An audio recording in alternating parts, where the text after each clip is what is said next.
Never before has Turner Field looked so good. After playing 26 of their last 34 games away from the TED, the Braves finally get to enjoy a little time at home. First, it's a 3-game set against the Dodgers over the weekend. Then interleague play starts next week when the Braves host the Minnesota Twins. Home sweet home. It's nice to be back.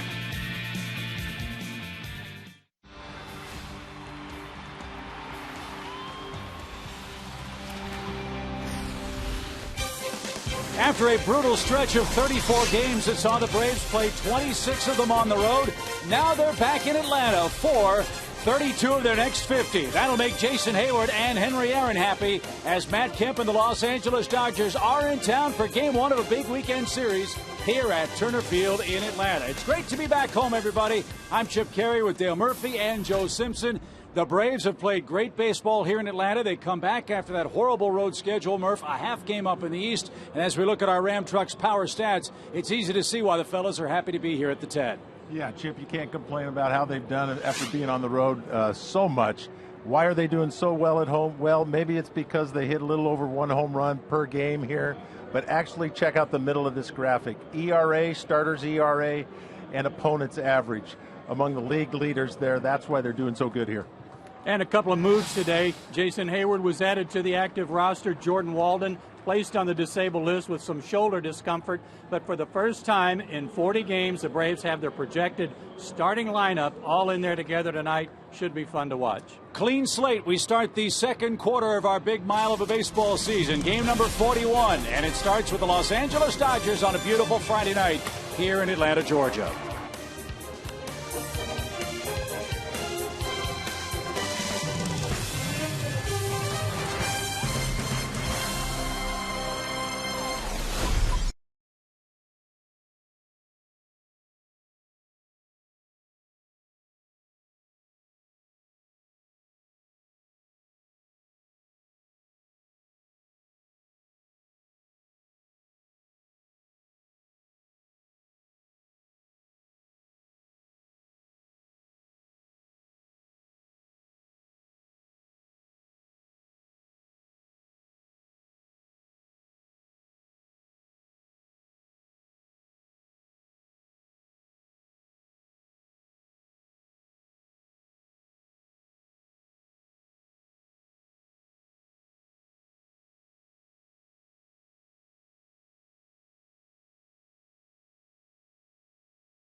As the Los Angeles Dodgers make their only visit to Turner Field this weekend. The Dodgers have fallen on tough times. Yes, they've won 4 of their last 5 games, but they're still in last place in the National League West, 6 games behind the first place Giants. Don Mattingly is their embattled manager, and here's his Toyota starting lineup. Carl Crawford is swinging the bat great. He's in left field. Nick Punto, Matt Kemp, only one homer, is their third place hitter. Adrian Gonzalez at first base with A.J. Ellis behind the plate. Scott Van Slyke gives Andre Ethier the night off. Luis Cruz, a big star last year, slumping at third base. At seventh, and it's D. Gordon and Hyun-Jin Ryu, the left-handed starter for the Dodgers. Paul Mahalam, 30 years old, 6'2", 220. Comes home where he has pitched his best baseball. 2 home starts, 1-1, a 1.32 ERA. His numbers, though, against the Dodgers lifetime, not that good. 1-5 in 9 starts. Therefore, his keys, 4 keys to pitching success tonight. Leading off an inning, he has a great average against keeping leadoff hitters off base. So that will start right here with Carl Crawford keeping that first guy off. And number 2, back home again, as we just showed you, pitching really well here at Turner Field. Everybody glad to be home. Carl Crawford takes a ball outside on a beautiful 79-degree night. Crawford 5 homers, 10 RBIs. He's worn out left-handed pitching all year for Los Angeles. In fact, if there has been a strength of this Dodger team, fellas, it's their work against southpaws. It's a team they're hitting over 300 against lefties this year. Best in the league.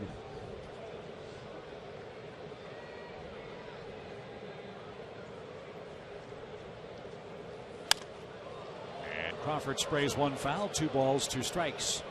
Of course, Crawford just happy to be playing again. Seems like the last 2 years when he was in Boston, he just couldn't get in the lineup and stay healthy. Yeah, he came over here in that big trade and went through the same thing last year.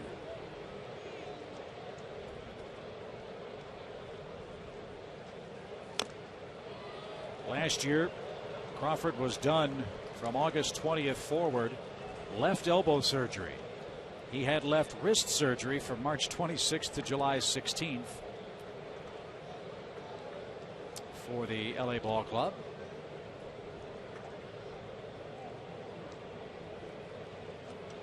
I should say for the Boston Red Sox Ball Club, I beg your pardon. It's a real lost season for Carl Crawford with the Red Sox, but resurgent and in the National League now, leading off.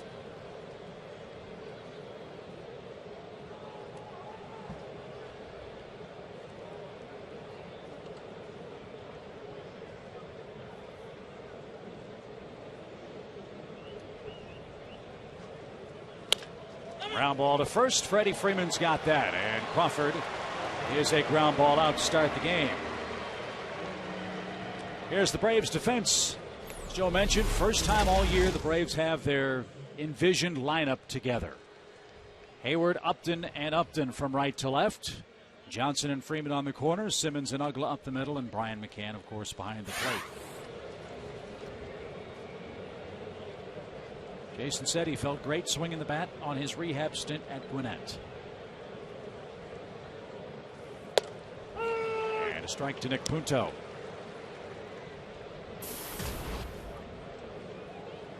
Punto, part of that Dodger gang that hits lefties well. In fact, he's 11 for 22 as a right-hand hitter.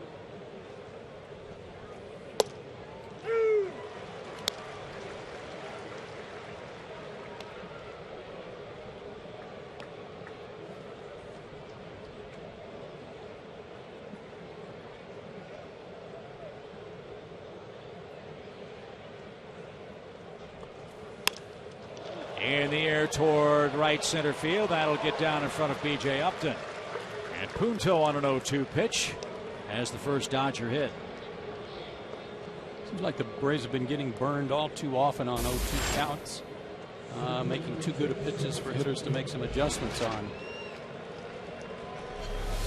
Yeah, well, it looked like Brian wanted to come well off the plate. You can say that. You can see that pitch there had the plate.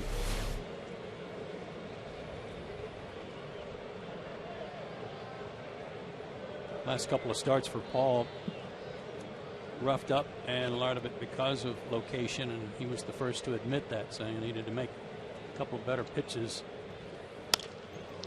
Kemp rolls the first pitch to short. There's one, and no chance to get Matt Kemp.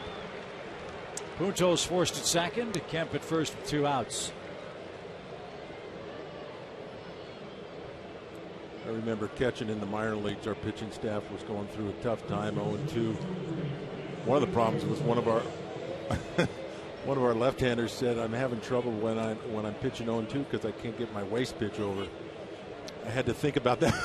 yeah. I said, "Wait a minute here." But anyway, we just decided 0-2. Everybody's getting brushed back, not knocked down, but that was kind of the mentality you had to have. Was we're just going to do something consistently every time. At least it got him a little bit more aggressive, got him thinking a little bit more 0-2.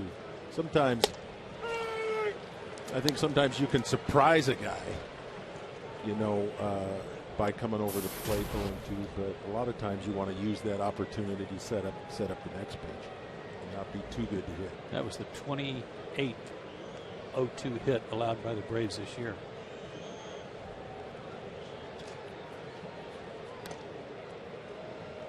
Adrian Gonzalez is the Dodgers' first baseman. He's our Georgia Lottery hitting the jackpot tonight. He hits everything. Might as well hit the jackpot. Wearing out lefties, runners in scoring position. Good numbers against the Braves. Always a contender for the batting title.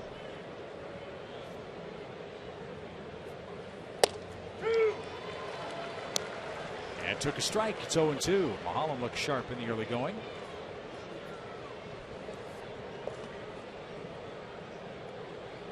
Gonzalez, a lifetime .294 hitter in the big leagues. 217 lifetime homers.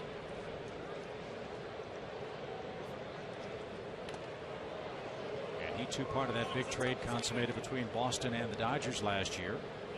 Unlike Crawford, Gonzalez was able to play for Los Angeles. Managed 36 games as a Dodger. Hit 3 homers and drove in 22 men.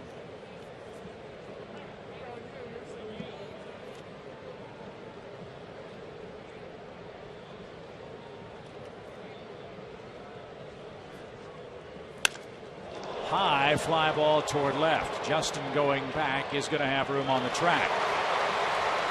And Gonzalez skies out, and that retires the Dodgers in the opening inning. The Braves go to work back at Turner Field. No score in the first.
It's a half-game lead over Washington in the Eastern Division race.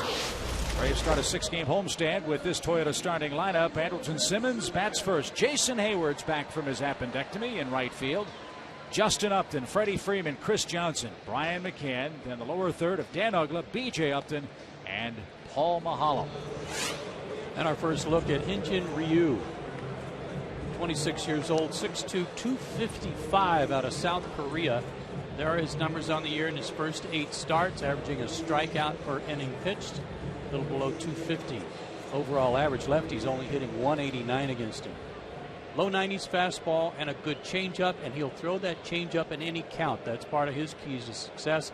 And Braves are going to The Dodgers rather have noticed that he's really good at setting up hitters. He reads hitters and how they react to different pitches and acts on that.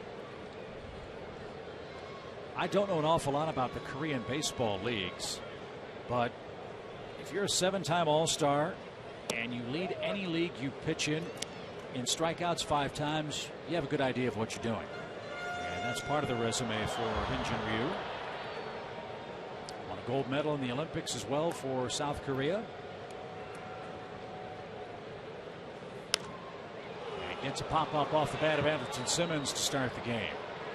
Cruz at third, puts the squeeze on that, and 1 man down. One of the reasons the Dodgers are off to a slow start is their defense. Our Home Depot tools from the dugout. Look at that stat in the lower right-hand corner, Joe. 28 errors already for Los Angeles.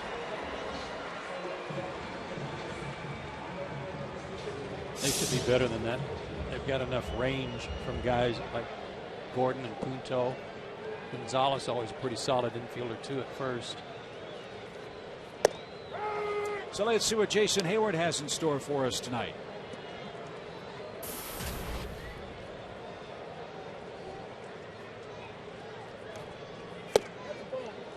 Coming off injury, is this a fresh start for Jason tonight? Yeah, I personally, I'm feeling like he's just starting the season. I think that's kind of got to be the way he's feeling. Just like his first rehab when he went to join Gwinnett, the first guy he faced was a knuckleballer. Now his first game back tonight is against this tough lefty.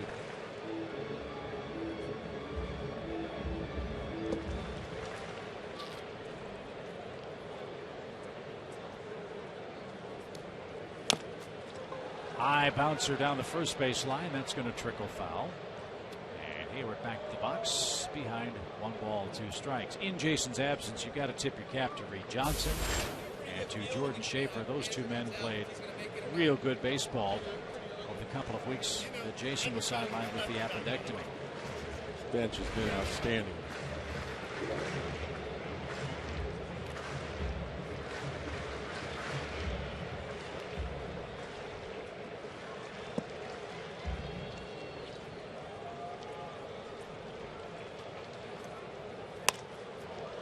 Pop fly foul. That's headed for the seats.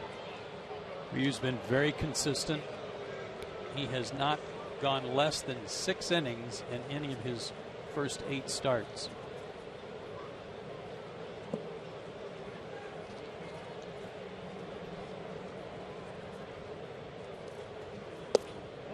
And just missed the outside corner. 2-2.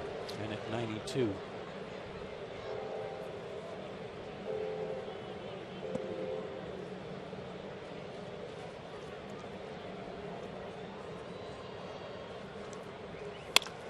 Sharply hit up the middle. Nice play at second by Punto to take away a hit from Hayward. Nothing wrong with Nick Punto's glove on that play. That was terrific. 2 outs.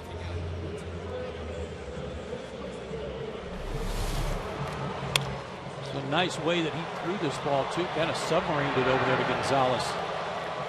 Didn't even get all the way up on top of it. Yeah, usually you see a second baseman plant and throw. All of his momentum going towards left field.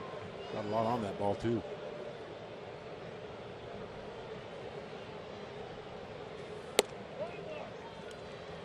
Justin Upton takes the ball. 1 ball, no strikes.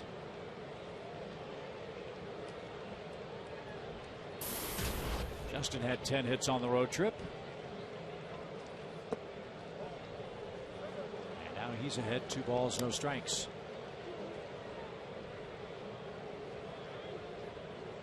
He'll throw 2 different speeds of curveballs too. It's like a changeup off of his curve.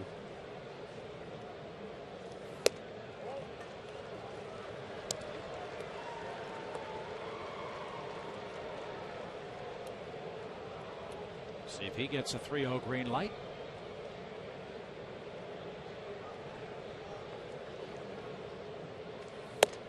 Not close enough to offer. First base runner is a base on balls to Justin Upton.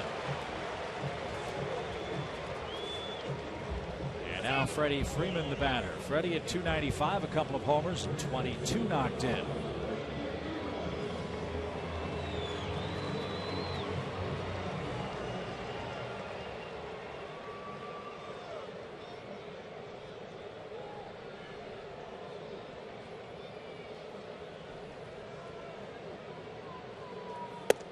And that's high. Time for our SunTrust shining moment tonight.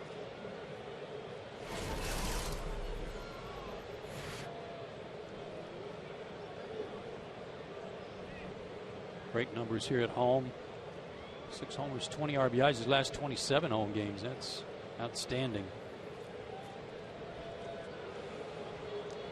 Let's hope that work against the West keeps up too.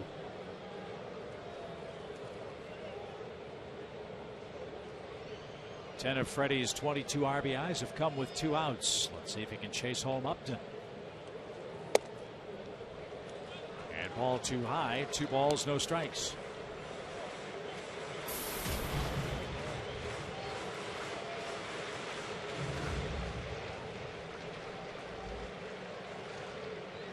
Typically against someone who's thrown 6 straight balls, you might want to take one, but I'd be aggressive here.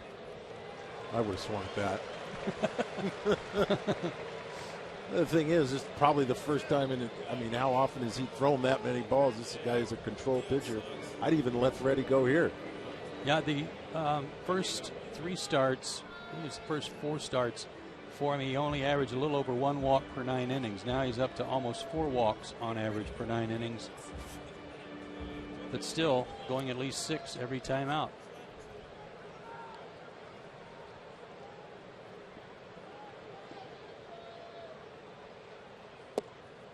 Freddie took a 3-0 pitch right down central. Now all bets are off. It's 3-1.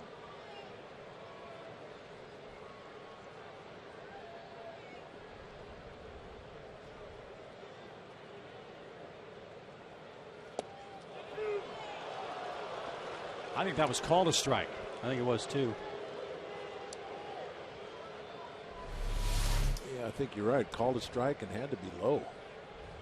And it was a 3-1 off-speed pitch. Now Upton runs with a full count, and Freeman bounces one foul past Terry Pendleton, the Braves' first base coach.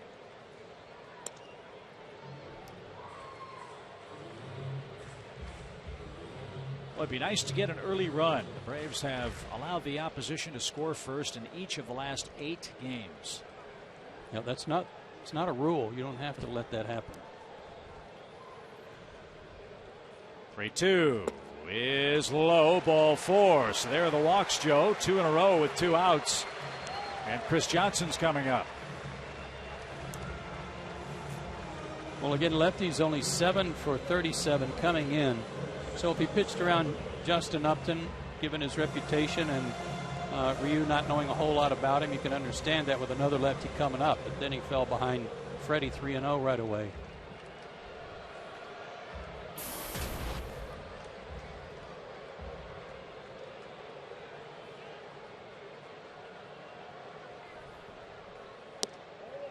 Chris Johnson has worn out lefties all year.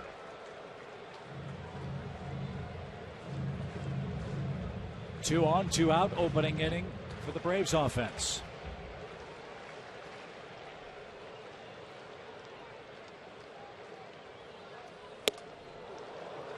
Didn't get the fastball. And now 1-1.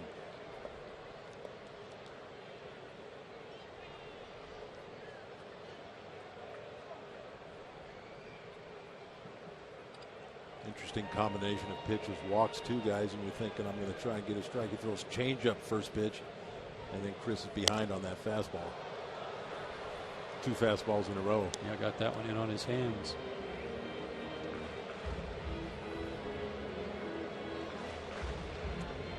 Changeups don't have to be strikes to be effective. Just get your timing off a little bit.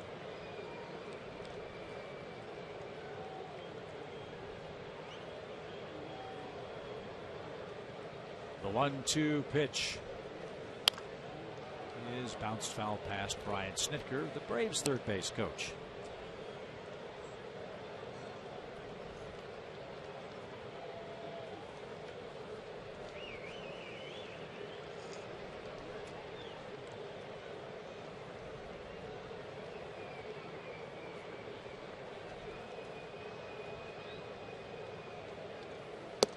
Swing and a miss, something off speed and off the plate. And Johnson couldn't resist and is down on strikes. The Braves get two out walks, but can't break through in a scoreless first inning.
Mulholland goes back to work for the Braves. A.J. Ellis, Scott Van Slyke, and Luis Cruz facing off with Paul Mulholland.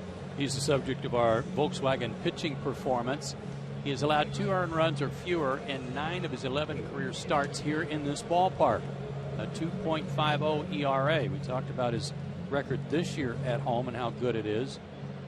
1-1 with a 1.32 ERA. Well, even before that, he enjoyed pitching at Turner Field.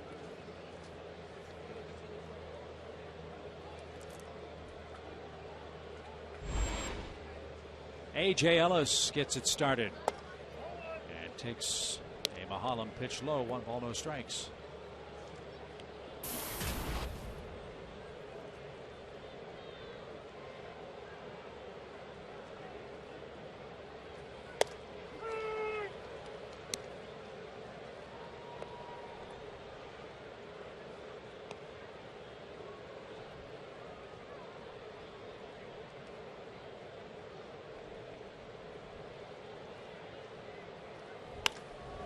Breaking ball hammered toward right center field, and that'll get down and bounce up against the fence.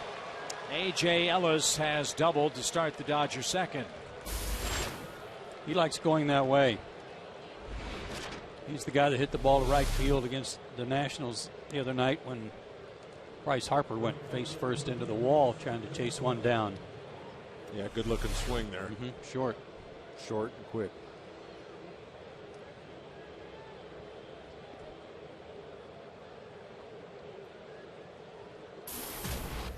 So here's Scott Van Slyke.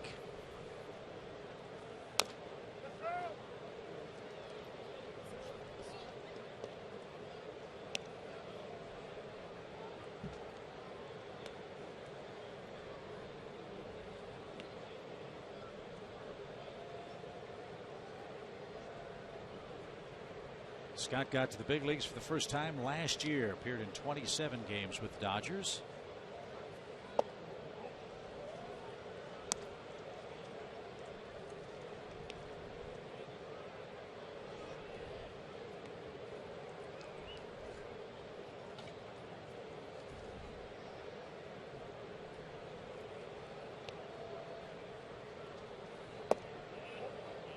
How quietly, Joe, he holds his hand standing in the batter's box, almost like a right-handed version of Adam LaRoche. Holding the bat very straight up and down, too.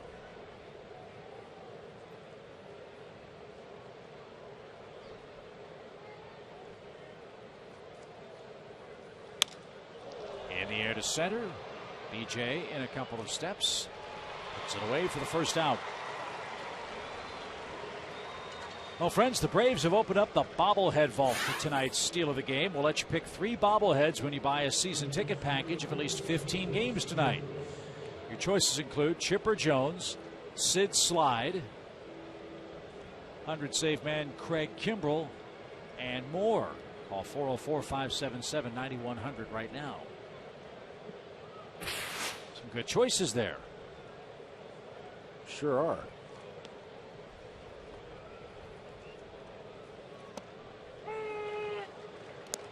As Luis Cruz stands in for the Dodgers, this guy was a big hitting hero for them last year. He had their highest team batting average from the 2nd of July onward at .297. This year, though, Cruz hasn't found the magic. He has 6 hits in 69 at bats, an .087 mark. And 1 walk. So he's swinging at everything.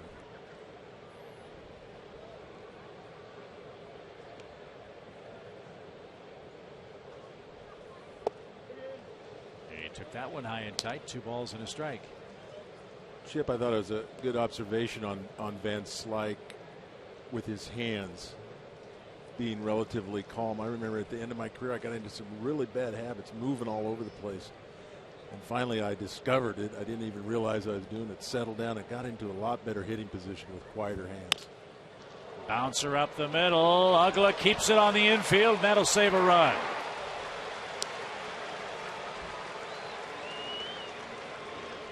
Good play.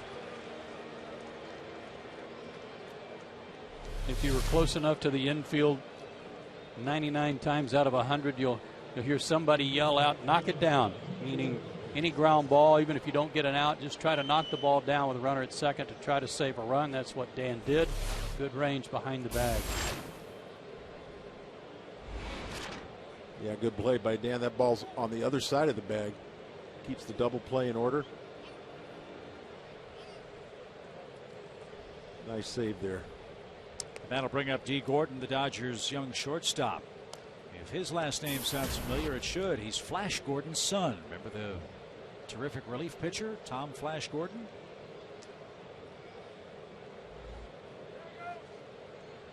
I remember a good curveball. That's what I remember from Flash. Gordon showed punt and fouled it away for a strike. Yeah, he's very fast. It'll be very difficult to double up here. The Braves would love to get a double play and get out of the inning, but it would almost take a comebacker to the mound or a sharp ground ball to second or short to get him.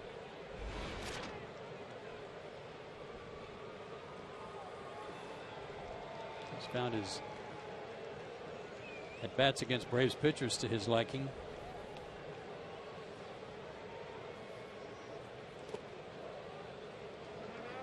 Blow it outside. 1 ball, 1 strike. Dodgers took Gordon in the 4th round of the 2008 draft out of Avon Park High School in Windermere, Florida. He didn't play baseball there until his senior year.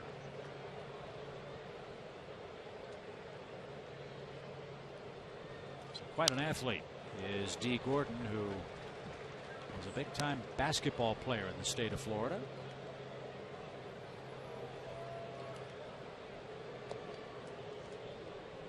The fact that he's tough to double up, would you change your positioning of your infielder? It looks kind of like they're back for 2. The chances that, he's probably going to hit the ball on the ground, would you come in a little bit? High hopper hit towards Simmons. The force is at second. That's all Atlanta can get. Dee Gordon makes contact and drives home A.J. Ellis with the game's first run. It would make sense to, Murph, but on one like that, it didn't matter where you played. That wouldn't have mattered on that. That's for sure. High chopper like that.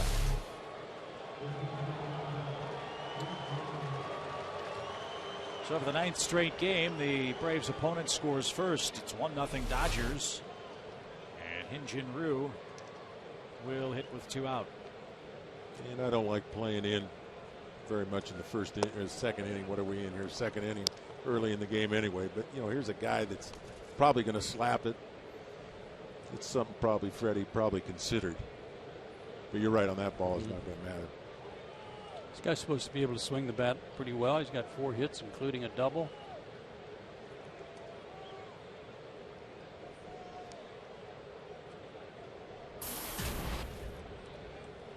obviously a Wayne Gretzky fan. Obviously. Tell you what, he hides that 255 pretty well.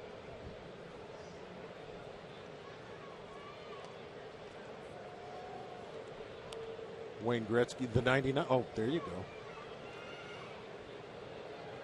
The great one.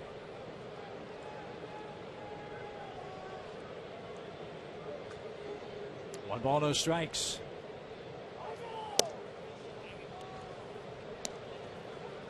And off the plate, ball 2.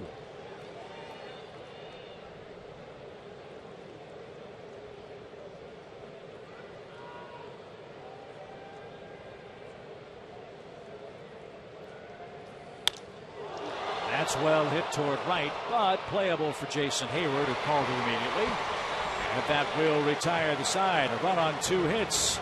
Brian McCann goes to work for Atlanta in second. The Dodgers have jumped in front by a 1-0 score.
Turner Field in Atlanta. Friday Night Braves baseball on Fox Sports South is presented by Limpy.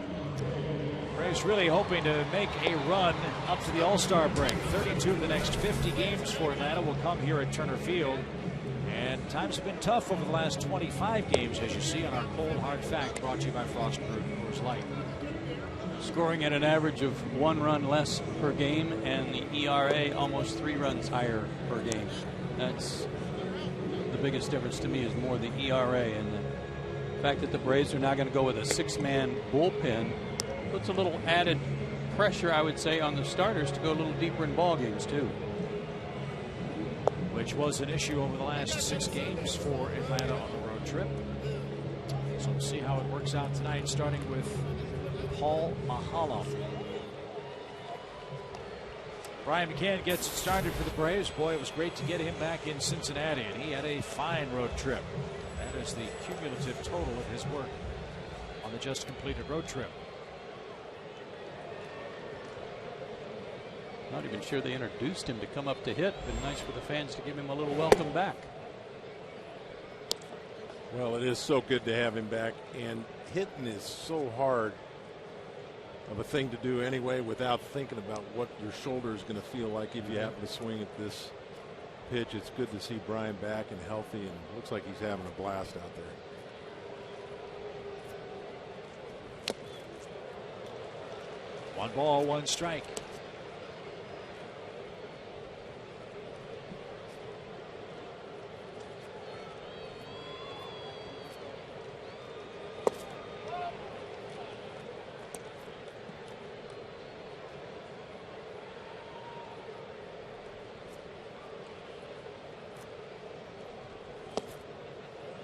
He's really done a terrific job, pardon me, Joe, for the Dodgers, considering all the problems they've had in their starting rotation. Chad Billingsley, elbow problems. Ted Lilly, has had discomfort. And Josh Beckett, as we mentioned a few minutes ago, just went to the disabled list for the Dodgers. Well, you were right too about what you said about him pitching in Korea. Now, I don't know what the quality level is over there, but when you're basically the best pitcher in the league for about 5 straight years, you got something going. And as soon as he was, as they said, posted by his team, which means he's available if you want to make a bid for him, well, the Dodgers jumped on that quickly. They're glad they did now. But Ryu walking the ballpark so far. He's already issued 3 free passes to Atlanta's offense, which ties his season high. He did it twice before, and including his last start against Miami, beat them 7-1 though. And he misses again to Dan Uggla. 2 balls, no strikes.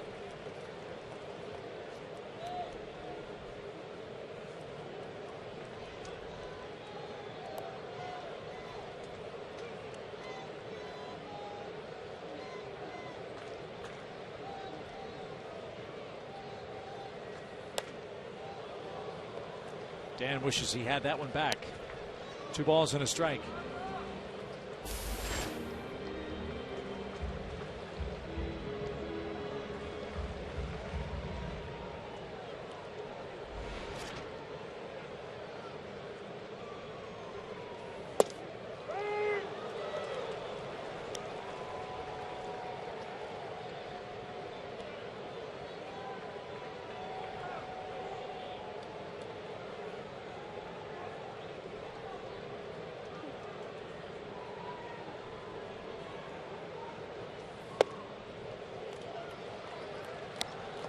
He typically will throw his slider to left-handed hitters and change-ups for an out to right-handed hitters. Try to get him chased down and away like he did Chris Johnson to end the first. Off-speed pitch takes care of Dan Uggla. That's the 2nd strikeout of the game for Ryu. 1 on, 1 out for B.J. Upton. And this was a straight change.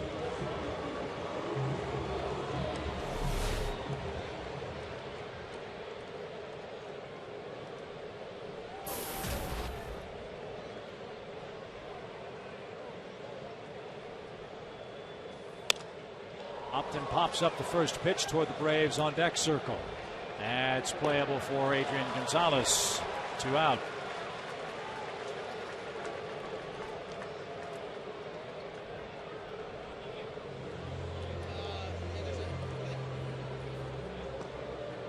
And here's Mahalam.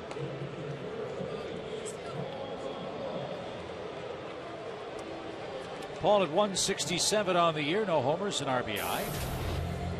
Try to keep the inning alive and get this back to Andrelton Simmons, who's in the on deck circle.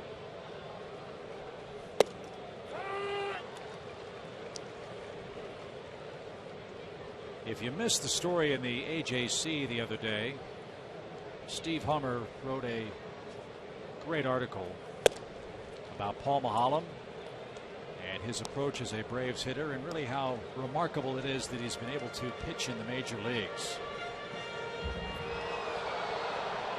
9 years ago in the minor leagues, Mahalam was hit in the face by a batted ball and had to undergo extensive surgery to come back from that injury.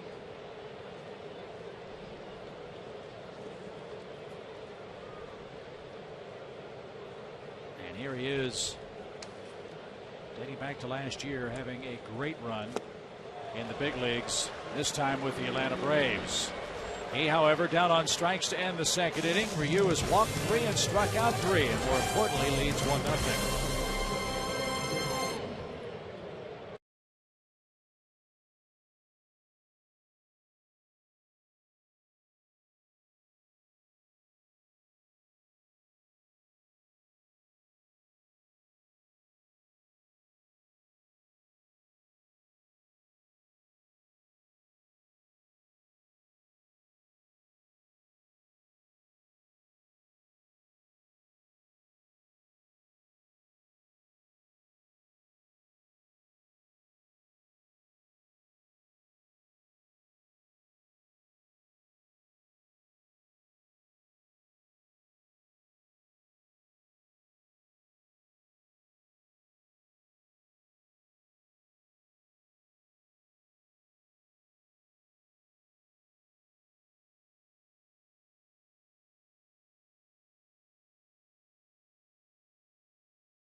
overcast night here at Turner Field in Atlanta, but it's always a treat to check in with Elizabeth Morrow. Elizabeth? Chip, thank you very much. Kanika, you and Brittany hosted a girls' night out tonight. Tell me about it. We just had the best time ever at Girls Night Out. Over 700 tickets sold, and all the proceeds go to cure childhood cancer. And Fox Sports South is looking for the next Fox Sports South girl, right? Yes, we are searching for the next Fox Sports South girl. We are looking for hometown girls who love their local teams. So if you feel like that is you, go to foxsportssouth.com/girls to find out how to apply, and apply before May 31st. Thank you so much. Always a pleasure. Thank you. Good to see you. Guys. Thank you, Elizabeth. Thank you, Kanika. Here's Carl Crawford. And a comebacker right to Mahala. And he takes care of the Dodgers leadoff man for out number one. Going back to Paul's story. Remarkable that Major League pitchers can suffer what Paul Maholm did and still stand in there, fellas, 60 feet 6 inches away. That's the scar that remains from Maholm's facial reconstructive surgery. And that goes from ear to ear. He had to do some serious work. I like the part of the story, though, that if you do want to keep your career going, like in spring training, Freddie Gonzalez, aware of what happened to him 9 years ago, and they're hitting comebackers to the mound for fielding practice in spring training, and Freddie was asking the coach who was hitting them to kind of lighten up a little bit, and Paul said, no, hit them hard. Got to get used to comebackers, and he just handled one from Carl Crawford. Nick Punto picked up a single on an 0-2 pitch in the first. And was forced at second. Now a little bloop into shallow right. Ugla can't get to it. And Punto is 2 for 2.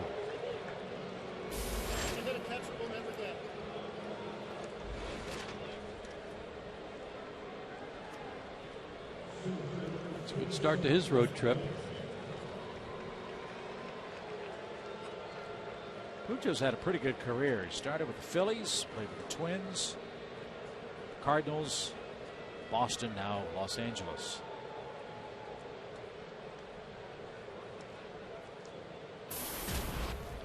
Here's Kemp. Kemp swung at the first pitch and grounded to short. Punto was forced on the play, and Matt was left stranded at first after Adrian Gonzalez flied out. I'll tell you, 2 years ago, I thought this was Matt Kemp, about the best swing in baseball. Hit balls out the other way with ease, like a left-hander.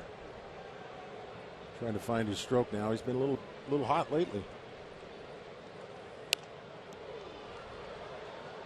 Here's a look at some of Kemp's career highlights. And maybe one reason, fellas, why he only has one home run, coming off shoulder surgery. His left shoulder is the problematic one. It's behind Duke Snyder and Willie Davis for center fielders in home runs. He couldn't stop himself and is down swinging. Check swing strikeout, retires Kemp. 2 out.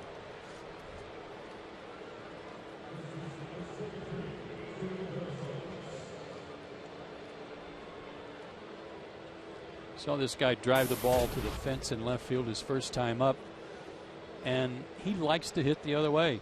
He's very comfortable hitting the ball from center field around to the left field foul line.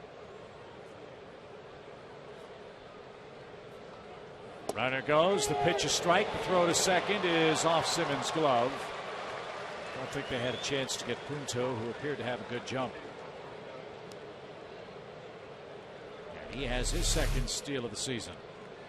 Went on his first move and took a chance. Guessed right.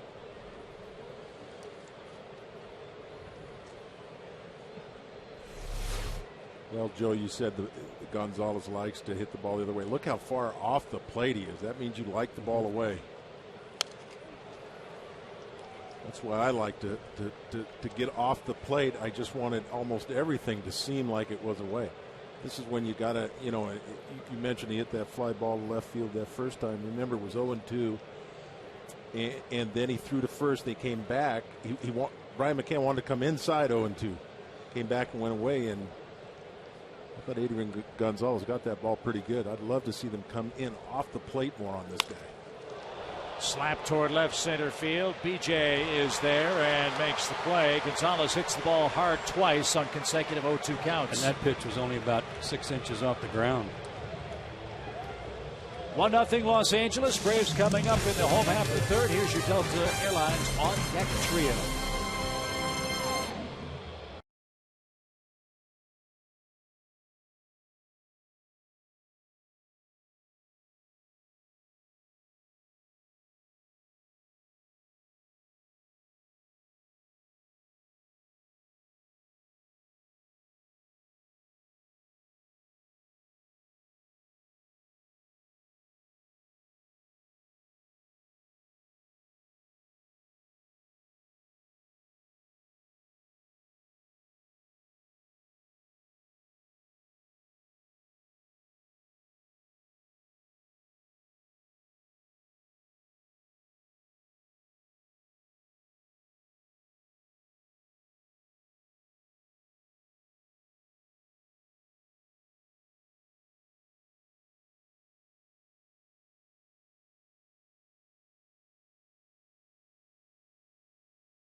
As I know, the Atlanta club didn't have the kind of road trip they had hoped to have, especially after starting so well in Cincinnati.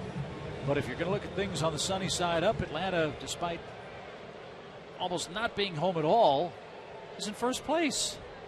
Yeah, absolutely. You got to like what has happened so far, and look at the positive. You always got to look at the positive. That's a huge positive. Not only have they not had very many games at home, a lot of road games, but who they've played against on the road, first or second place teams, is who they've been going up against. Simmons, a line drive on a 1-0 count. Takes a big turn at first and leads off the third inning with the first Atlanta hit. He's the fourth Braves base runner as Ryu has walked 3. Well, and the first guy in the batting order is a person who's given Ryu a lot of trouble.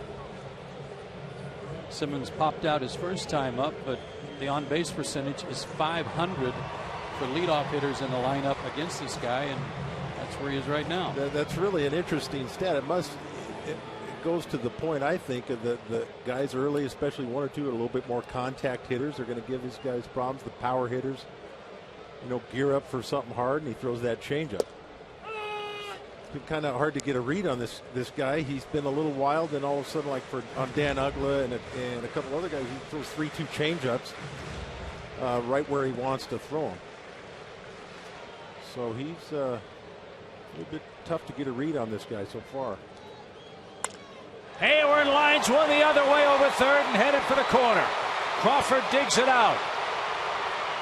And the Braves have runners second and third with nobody out. Boy, how pretty is that?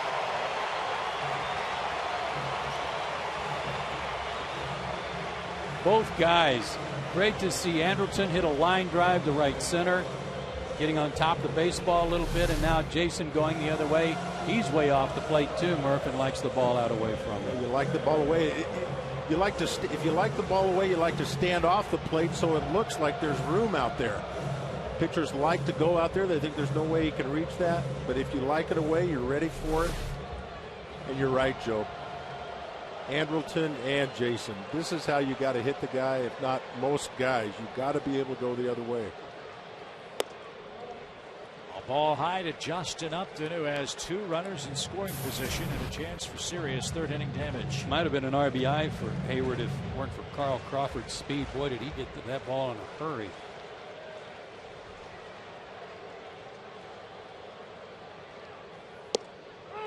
That one found the mark. 1 ball, 1 strike. And this is slicing away from him toward the corner, and Crawford actually got to the ball before it got to the fence and got it in quickly. Very nice hustle getting to that ball. Didn't realize it didn't get to the fence till that. There'll be a lot of guys who aren't as fast as Crawford who would have said have conceded the double and waited to play it off the wall. And if they do that, then Snitker waves Simmons home. Yes. The rap on Crawford is that, like Juan Pierre, doesn't have the strongest throwing arm. So he has to use his legs to keep the base runners honest. And now a 1-2 pitch to Upton is too high. 2-2. Here's one of those runners in scoring position, less than 2 out situations for the Braves. A little contact, tie it up. And infield back.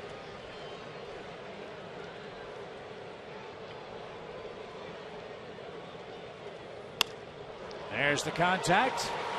There's the out at first, and an RBI for Upton ties the game 1-1. That was just perfect. I mean, short of a base hit, that was perfect because it got the run in and got another guy to third with less than 2 outs. Absolutely. Shorten up his swing a little bit. Sometimes you got to concede and just say, well, you know, a ground ball to second looks pretty good here. Good at bat by Justin. Hayward moves up 90 feet on the ground ball to the right side, so doubly productive for Upton. Infield in now for Freeman, who takes a ball low.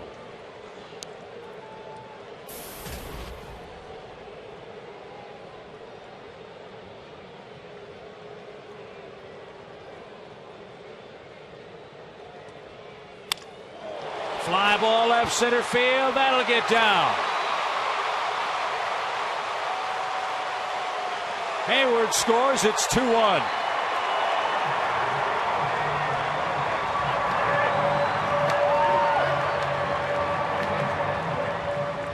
Well, another picture perfect swing, especially with the infield in guy on third. They're trying to get you to roll over, hit a ground ball somewhere. You've got to try and elevate it. Freddie does a great job here. And keep in mind that coming into the game, lefties were just 7 for 37 against the guy, and 2 solid hits this inning from Hayward and Freeman.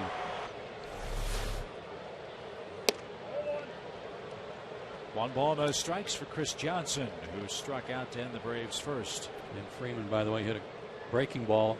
Must have been looking for it because he wasn't fooled at all. Stayed back, looking for something off speed, and nailed it.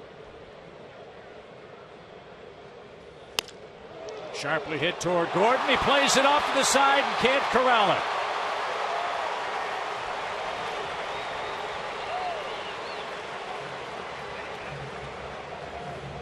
That's an infield hit for Johnson.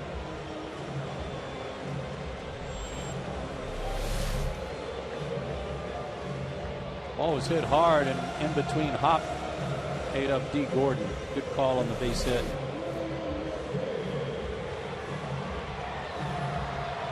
Four hits in the inning for the Braves.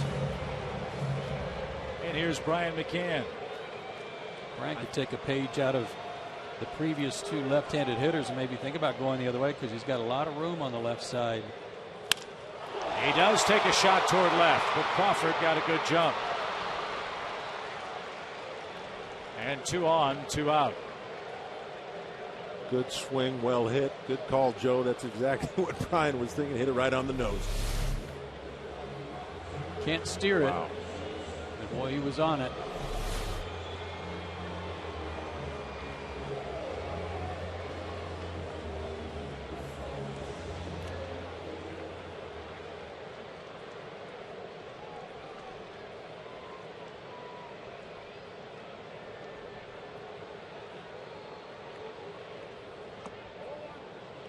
You know, we've been talking a lot about contact. Braves as a team striking out a lot. Only the Astros have struck out more as a team but especially against a team like we just talked about with the Dodgers making the 4th most errors in the National League. Put the ball in play and put some pressure on their defense to make a play. Another side of it.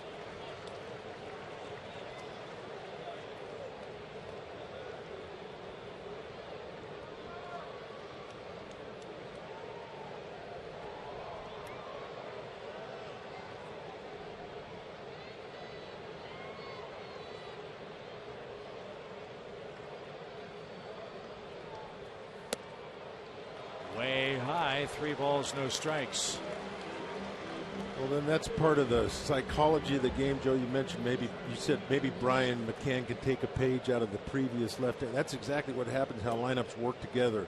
And psychologically, you see guys have good at bats. You see guys handle pitches, and all of a sudden, you learn something from another guy's at bat. You don't learn stuff just from your own at bat. That's how things get contagious. That's how teams get on a roll. Another tough changeup. 3-0. It was a 3-0 changeup. I don't know if Dan's seen a 3-0, 3-1 fastball all year. So crafty pitch by Ryu. Let's see what he does. 3-1. Missed badly outside, and that's his 4th walk. And loads him up for B.J. Upton, who popped up on the first pitch. That's a season high in walks, and he's done it in 3 innings.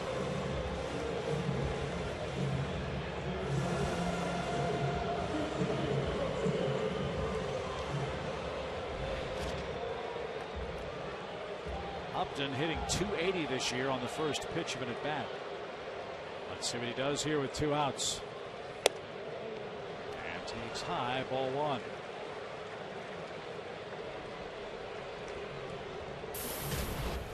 Ellis out for a chat.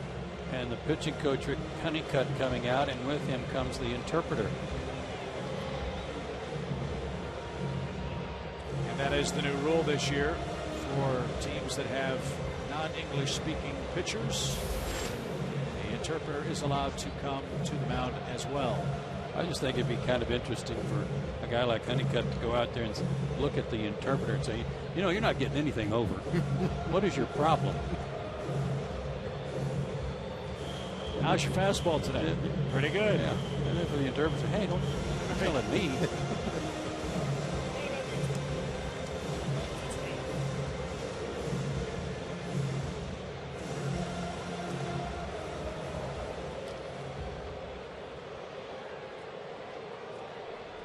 Bases loaded for Atlanta. They've scored twice in the 3rd inning. And Upton pops another up to the right side. This one will be handled by Nick Punto. Braves sent 8 to the plate. 2 men score, and the Braves take a 2-1 lead into the 4th inning behind Paul Mahalam.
Indeed, Chip, very special. 39th President of the United States, Jimmy Carter, and the former First Lady. Mr. President, thanks for joining us. This isn't your first time at the ballpark this year. What do you think of this year's team? Well, I think it's a good team. I think they had a bad road trip. Lost 6 out of 7, but I think they're coming back tonight. You've had a chance to be up close and personal for some of the greatest moments in Braves history, including Hank Aaron's number 715. What was the ballpark like that night? Well, it was alive. I was governor of Georgia then, and I had a special seat. And after the game was over, the Chamber of Commerce gave him a $12,000 Cadillac, and I gave him a $10 license tag that said HR 715. And I was on all the TV programs and everything for a long time because of that. But I'm very proud of Hank. He's been a very good friend of mine all his life, just about. Another high note, Cabrera's pinch hit single that drove home Sid Bream. What was the atmosphere like in the ballpark that night? Well, I think that was the most exciting single moment of my sports history, is when Sid Bream slid in and was safe. And I was sitting right over here, and they have me kissing Pendleton after the game was over. Well, a lot of people have done that before, but is it true that you hopped over the fence and ran on the field? Well, I did, but there was kind of an uncontrollable situation then. The security just felt that they had to give up for a little while. A really neat moment the last time you were here with the Royals in town. Jeff Francoeur came over to you moments before first pitch to give you a hug and give you a greeting. That seemed a little bit odd to me that a ball player had come up so close to first pitch. What did you guys discuss? Well, he's been a special friend of ours. He's been down to our little town in Plains, Georgia, to sign autographs and give all the proceeds to the town of Plains. So, he was just a special friend all the time he was here. And it was good to see him. He got a really good round of applause when he came on the field as well. Argo won an Academy Award. That is obviously a movie that's very close to your time, in your time. How accurate was it? It deserved the Academy Award, but they gave too much credit for the CIA when the Canadians did almost all the work. So it was a kind of a distorted thing, but it was a very dramatic event. I saw the movie before I went to Canada to get a PhD, as a matter of fact, and I wanted to look at it before I saw all the heroes from Canada.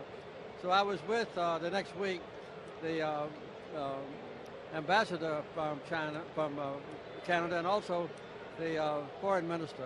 And they arranged a special session of the cabinet of Canada to vote to give us 6 false passports, which is not very easy. So the movie was great. I think it deserved the Best Picture award, which it got, but they should have given the Canadians more credit.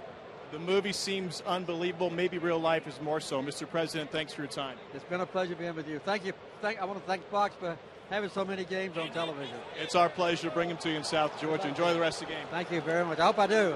I'll enjoy it no matter who wins, but I believe the Braves will got it this night. We wanted to wait till the Braves got the lead until I came to visit him, Chip, so now we're in good hands. You got it, Tom. Great job. And always a pleasure to see President Carter and Mrs. Carter in their seats here at Turner Field, where Atlanta leads 2-1. An auspicious start here for Mahala, who walks A.J. Ellis to start the Dodger 4th. Now Scott Van Slyke bats, and he takes a called strike. Well, one of the highlights of my career is being able to meet President Carter down there, right where he's sitting there. He wasn't a front runner. He even came to watch us play when I was playing. So he was diehard fan. Off the plate to Van Slyke, 1 ball, 1 strike. I don't remember any games that we had where he came out and running and kissed any of our guys. Did he say he ran out and gave Terry Pendleton? Okay, I was just dumb. That's what I thought I heard. Yeah. Popped up. That ball's headed for the foul line. Ugla can't find it. Hayward comes in and makes a sliding catch.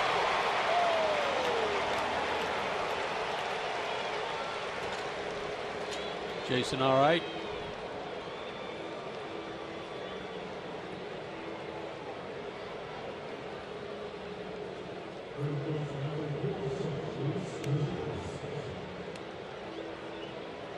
He appears to be okay. Looks like he's okay. I think he's just telling Dan, next time, Dan, get a better visual on that, because that's a long way for me to run. What a play by Jason coming all that way. Look at that. Dan lost it. He had no idea where it went.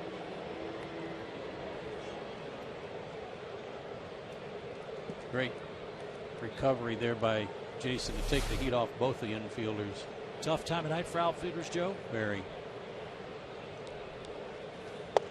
That's why on Upton's pop up with the bases loaded, I was hoping it would drift out into shallow right field somewhere, and that would be a problem to see. Luis Cruz, an infield hit back in the Los Angeles second inning. And Mahalam misses low, 1 ball, 1 strike. Ball's thrown strike 1 real consistently tonight. 14 of the first 16 Dodgers have been behind in the count.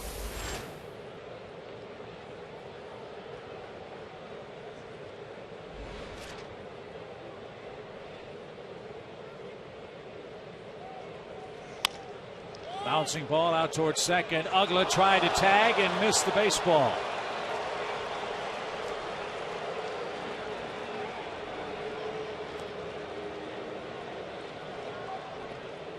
Two on, 1 out. E4 fielder's choice. Guessing Dan was thinking 2 and got none. Oh, he had it set up perfectly because Ellis doesn't run that well. Paul could have made the play on it too. I'm not sure why he let it go. But Dan had that. Yeah. Had Ellis dead to rights and just tag, throw him out. Classic situation where he tried to do something too quick and not do the first thing you're supposed to do, catch it. You know, speaking about this being a tough time to play and picking up the ball as infielders or outfielders, I didn't have many situations like that. I only really had one that I completely lost. Ended up being an inside the park home run for Vance Law. Is that right? Over at the old ballpark? Yeah, when he was with the Expos. Expos. And in Olympic Stadium, it was a routine, what I thought was a routine fly ball. I came in, took my eye off it for a second, looked back up, never saw it again. Hit about 20 feet behind me. Actually, sprays 1 foul, a ball, 2 strikes. Actually, the picture the next day in the Montreal paper had a picture of me with my glove over my head because I thought I was going to get hit in the head. I didn't know where it was. Right? Oh, it was a bad day. Steve Bedrosian was pitching. Bedrock. Well, I'm sure he doesn't remember. Oh, no, he didn't have any problem with that one. By the time I got to it, Vance Law was rounding third. Up and away, 2 balls, 2 strikes for D. Gordon.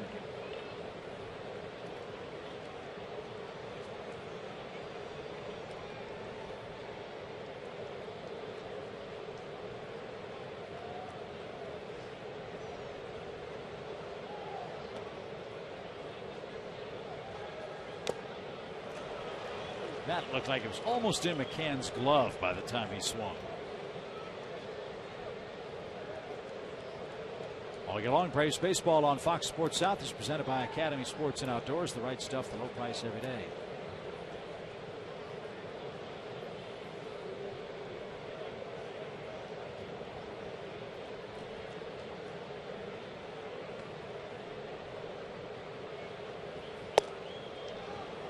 It's a heck of a chain that Paul wears around his neck when he pitches.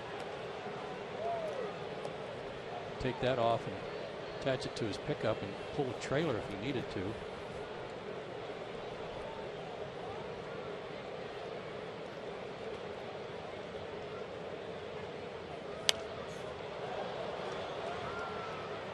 Gordon battling here in the Dodger fourth. See another full count pitch. 2-1 strikes to balls. We've been talking about how well he's pitched in this ballpark. And while he got a win at Cincinnati on the road trip, pitched into the 6th inning, gave up a couple of runs. He won that game 7-4. Gordon takes a call, 3rd strike. He pitched great here in a loss. The only loss he has here at home this year came against Washington right before the trip, and he went 8 innings. And gave up 2 runs. He got beat 2-0.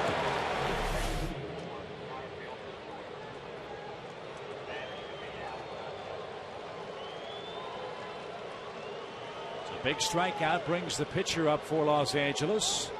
2 on, 2 out. Braves still leading by a run.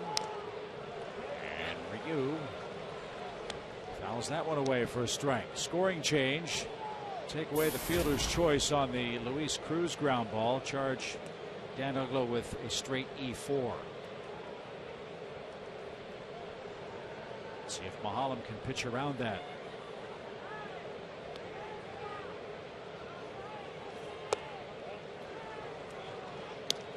One ball, one strike. Joe, you mentioned he swings the bat pretty good. Took a pretty good swing at that first one. And he's a big, strong guy.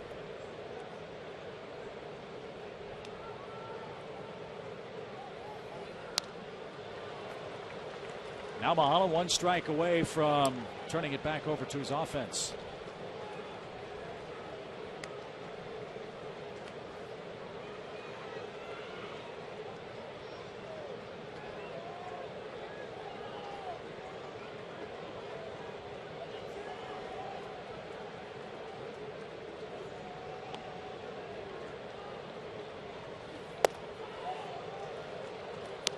Two and two.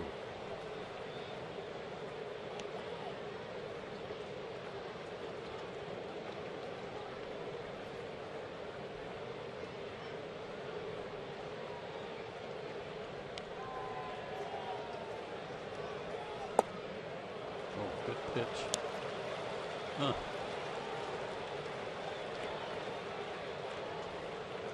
Got to make him swing it here, though.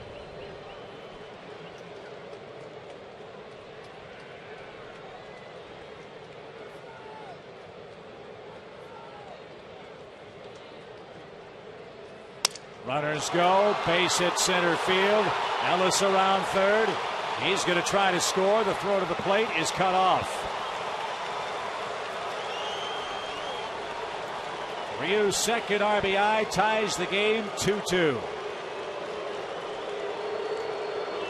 I think this base hit, Dale, is more a product of the count than anything else. Just the fact that he knew he was going to get a fastball down the middle and broke his bat, but still got a base hit. Yeah, still dropped a good swing on it. He laid off a tough pitch. Again, a credit to how good a hitter, at least is for a pitcher that he is. He laid off a tough 2-2 pitch to get it to 3-2. He's got to know they're not going to throw another off-speed pitch to me as a pitcher. Got a good pitch to hit. 3-2. So the error certainly hurts. It allowed the inning to continue for the Dodgers. And Ryu cashes it in to tie the game 2-2. Now Carl Crawford hits. Dodger runners at the corners.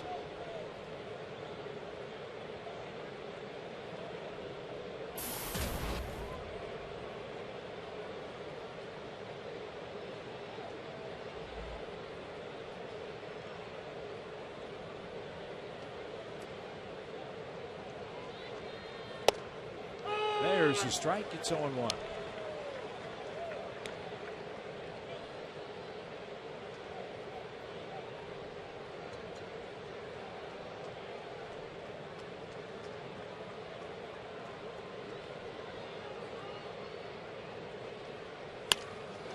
That's into center field, and the Dodgers are back in front.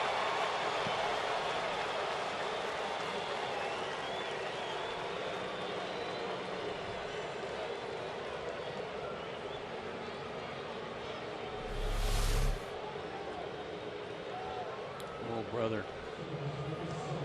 Big high hanging curveball.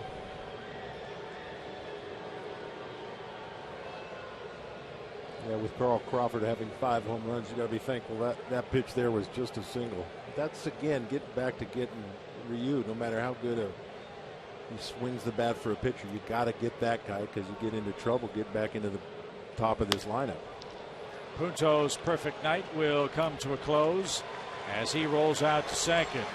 Los Angeles scores a couple of runs on 2 hits, a walk, and an error. And Paul Mahalam leads off the Atlanta fourth with the Dodgers back in front. Now a 3-2 game.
Here's how we've gotten to our Blimpie game summary. Dodgers had taken a 1-0 lead in the top of the second inning, but Atlanta came back with 4 hits in the third inning. A run came in after a double by Hayward had put runners at second and third. Justin Upton drove in one with a ground out, and then a base hit by Freddie Freeman brought Hayward in. And the Dodgers came right back. 3-2 count, broken bat singled by the pitcher. Ryu drove in one, and Carl Crawford on a hanging curveball plated the other. And the Dodgers have regained the lead. Joe, that's a recurring theme, is it not? Hanging off-speed stuff. It's really, it just seems like it always does something to damage. You know, it's not just a base hit. It's always with somebody on base, or it turns into a home run.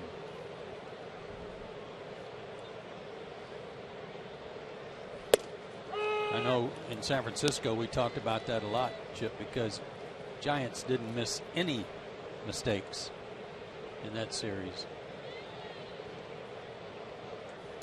And so far tonight, the Dodgers haven't either. They've already got 6 hits against Mahalam and a 3-2 lead.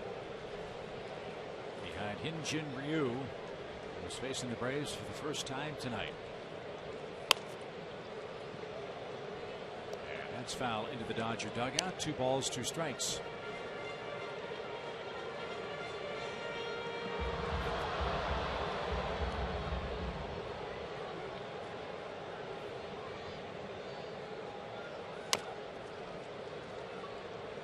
That's foul again by Mahalam. And another 2-2 count.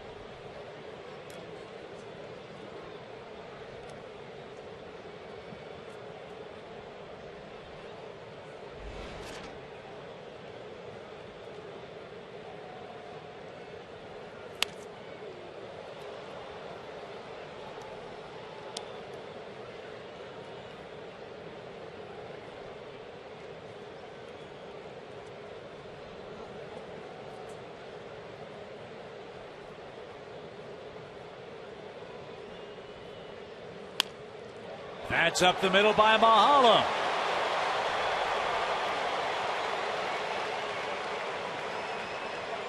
Well, the pitcher leads off with a hit. Usually good things follow. Let's see if that's the case for the Braves in the 4th. Well, talk about not missing a mistake. Yeah. There's a mistake there. Good job by Mahalam. The sweet part of the bat on. His 4th hit of the year. Slow lollipop curveball, and he left it up.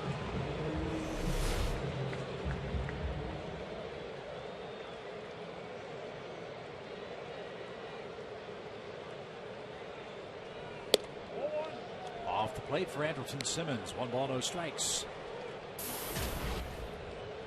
Same approach for Andrelton as when he led off last inning with a single to right. Gonzalez not holding the pitcher on at first base, but still a big hole over there.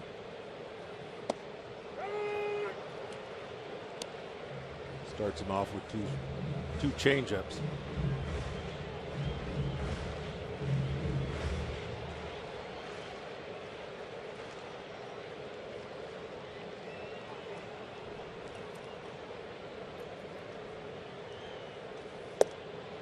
Inside corner. It's 1-2.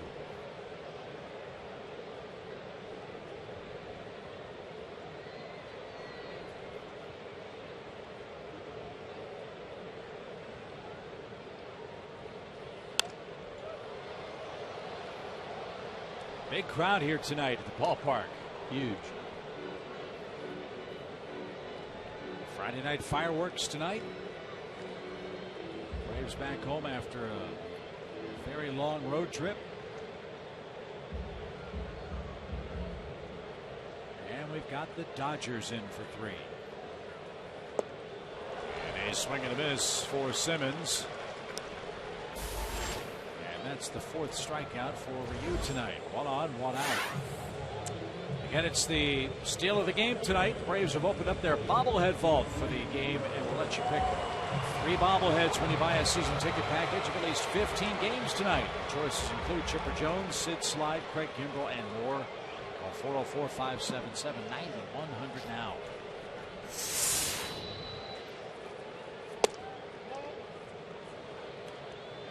Some tough choices there.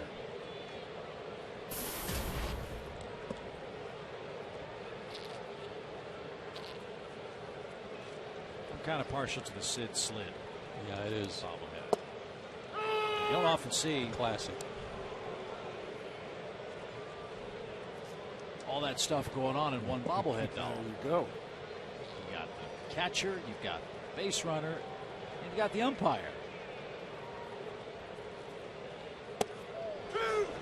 As Hayward takes a lollipop curve, 1 ball, 2 strikes.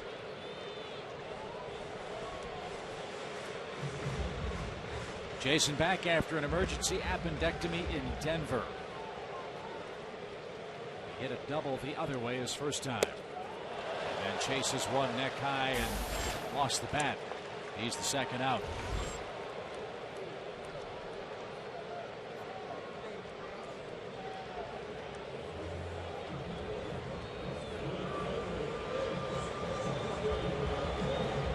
Didn't look like Ryu was going to buy into that working him away since he's standing off the plate again, and he hit the double. He came up and in on him with that strikeout pitch. Yeah, tough pitch there. Especially following the 73 mile an hour breaking pitch. Well, visually for a pitcher, when you see a guy standing that far off the plate, you're thinking, I can't throw it on the inside part of the plate because it looks like it's going to be right down the middle to him. But that's where you got to be able to throw it. You got to throw that ball to the inside part of the plate because that's right where they don't want it. Visually, it just looks easier to go away. Did you spend much time on the DL? Early in my career, I was fortunate most of my career, but the first couple of years, yeah, a few injuries here and there. I have a question about that.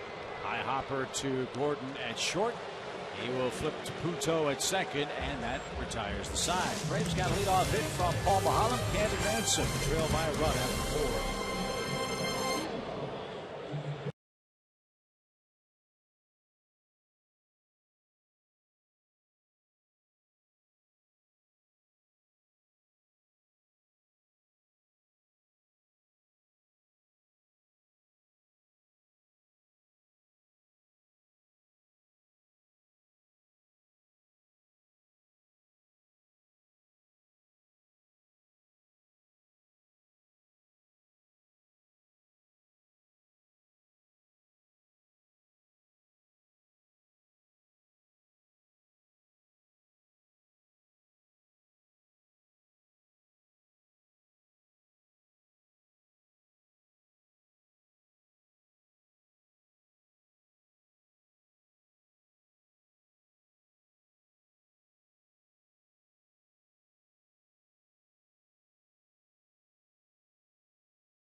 Wrapped up in a guy's batting average or on the field or off the field troubles or how much the guy makes or whether they can trade him or acquire him.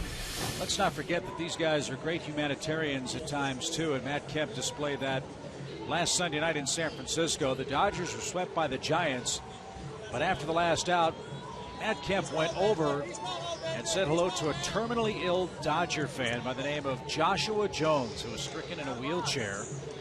His father, Steve Jones, struck up a conversation with Tim Wallach, and Wallach passed along to Kemp that young man is a terminal cancer patient. And Matt Kemp gave him the shirt off his back, his cleats. Really made that kid's day, quite obviously. And Joshua sent out an Instagram photo of Kemp's jersey and shoes and said in that photo, "I will never forget that moment." It was a great sight. Boy, that was great. Really a nice gesture.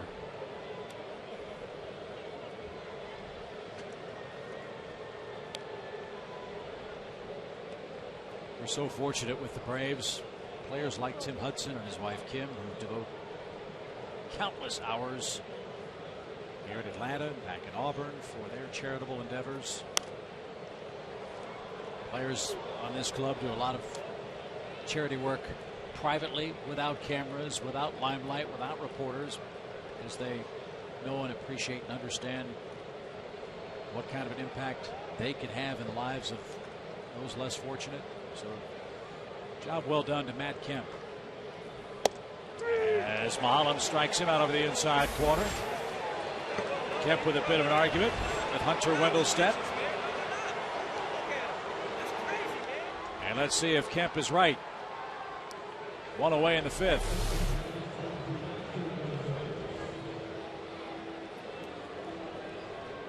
Clock strikes us a little inside.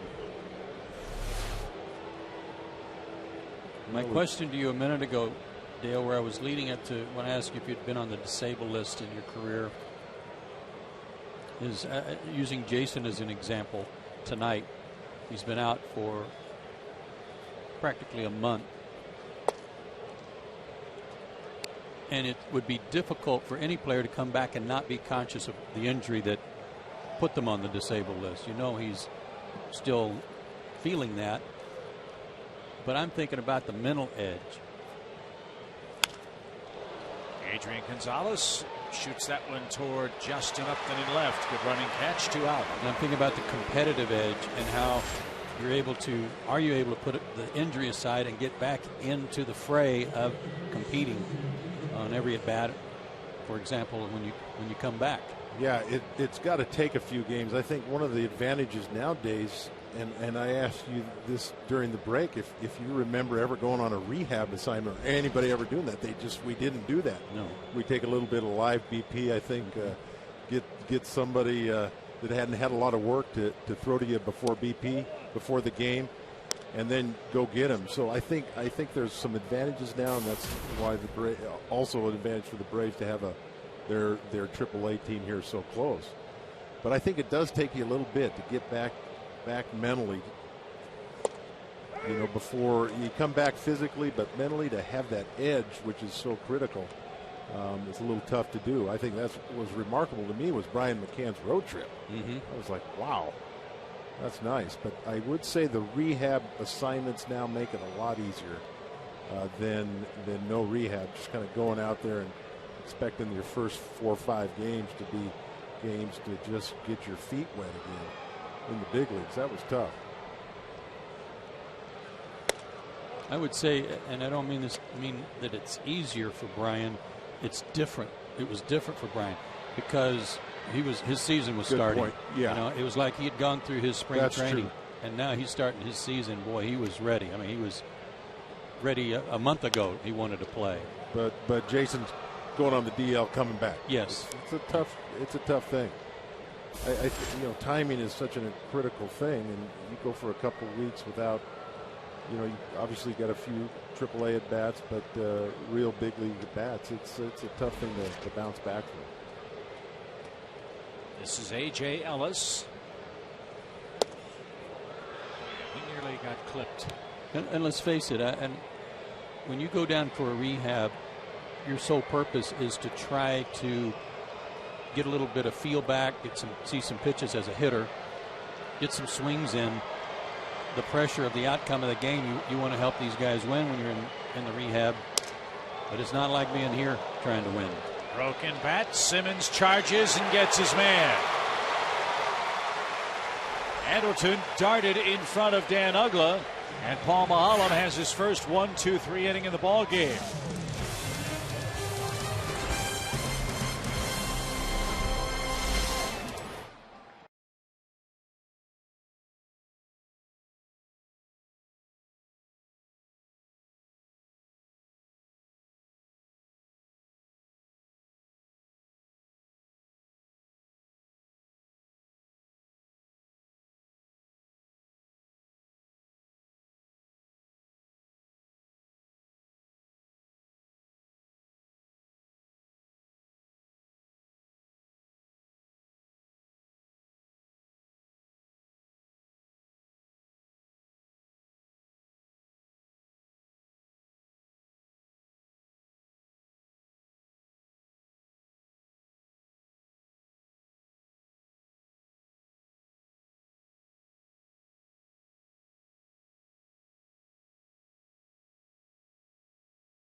Joe is on a roll for trivia, so I don't know, dancing bobcat. Need all the help we can get up here. Who's the last starting pitcher to win the National League Rookie of the Year? That's our AT&T Uverse trivia question. The last starting pitcher to win the National League's Rookie of the Year award.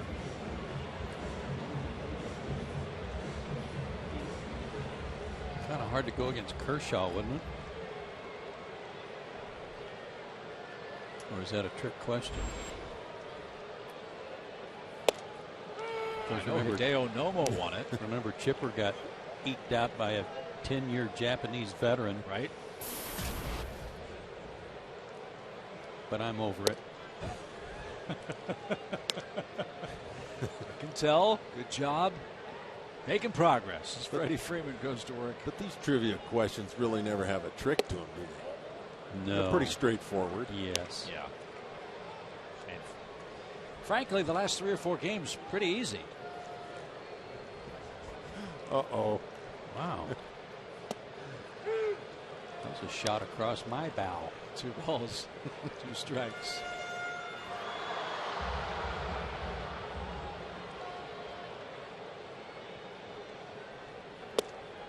Actually, Murph, I think we're about 27 games under 500 in trivia. Yep. Well, we can sure talk a big game. As Ryu turns it loose and walks another man. Well, this is amazing. He's all over the place. Time for Georgia Power Energy tip number 10. Speaking of Chipper Jones, with Georgia Power's Home Energy Improvement Program, customers can get up to a $100 rebate for upgrading from a standard thermostat to a programmable thermostat.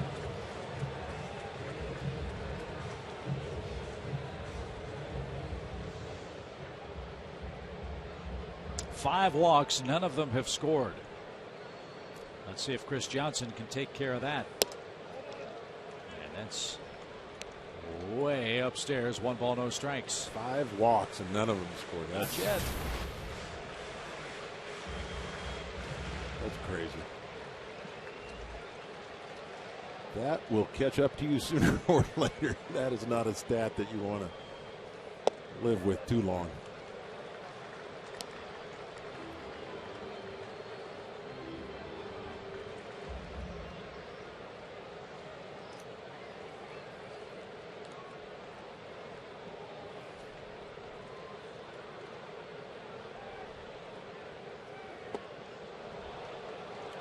And something off speed, behind in the count from Ryu. You've got to start thinking backwards with this guy.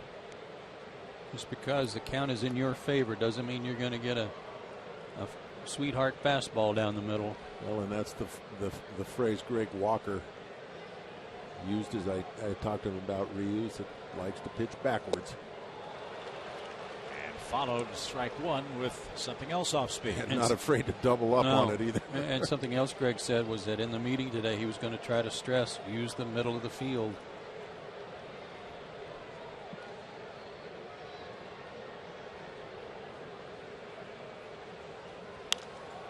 High pop fly down the right field line. Long run. Sliding catch and a beauty made by Van Slyke.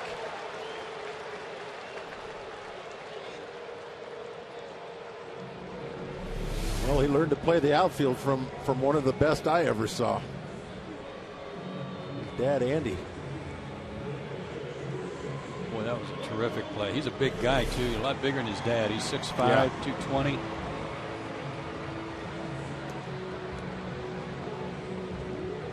Three change-ups in a row to Chris Johnson. Brian McCann has walked and flied out tonight.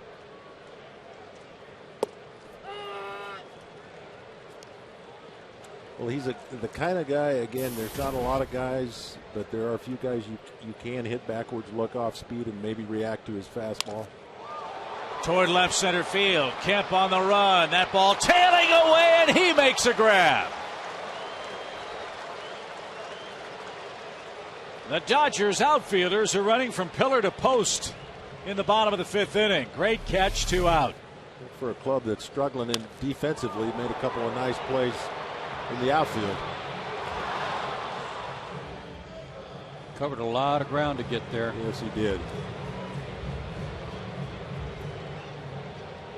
Good approach by Brian on his last 2 at bats. Yeah, really nice swings. That's frustrating to hit ball on the nose. Just got to take solace in the fact that you took the right swing. Hit it where it's pitched. Like you said, Greg Walker, stress got to go the other way on this guy. Braves have put the leadoff man on in 4 of the first 5 innings. Only once has that leadoff man come around to score.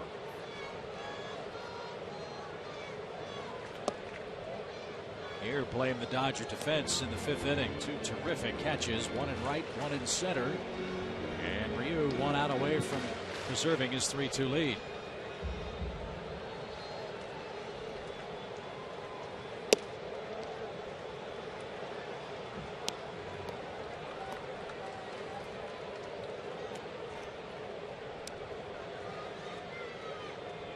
Braves have made him work. He's walked 5 men. And this next pitch will be, as you see, number 100. He threw a lot of pitches. Gotta find it here. Yeah, in his last start, 6 2/3 innings against Miami, 114 pitches.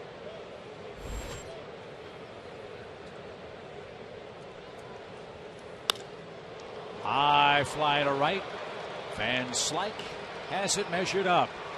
And that will retire the side. The Braves get a leadoff walk in the 5th. But Van Slyke, a great catch in right. And Matt Kemp, a great catch in left center. Keeps it a 3-2 Dodger game.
Before the game, a very, very special ceremony happened. Joan Dumas was the honorary Batgirl, serving as the team captain, and she got to exchange the lineups with the coaches.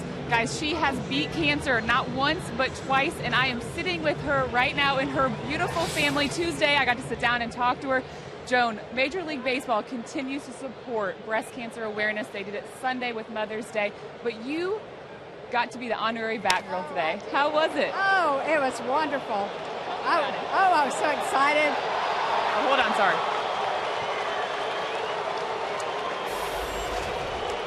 Okay.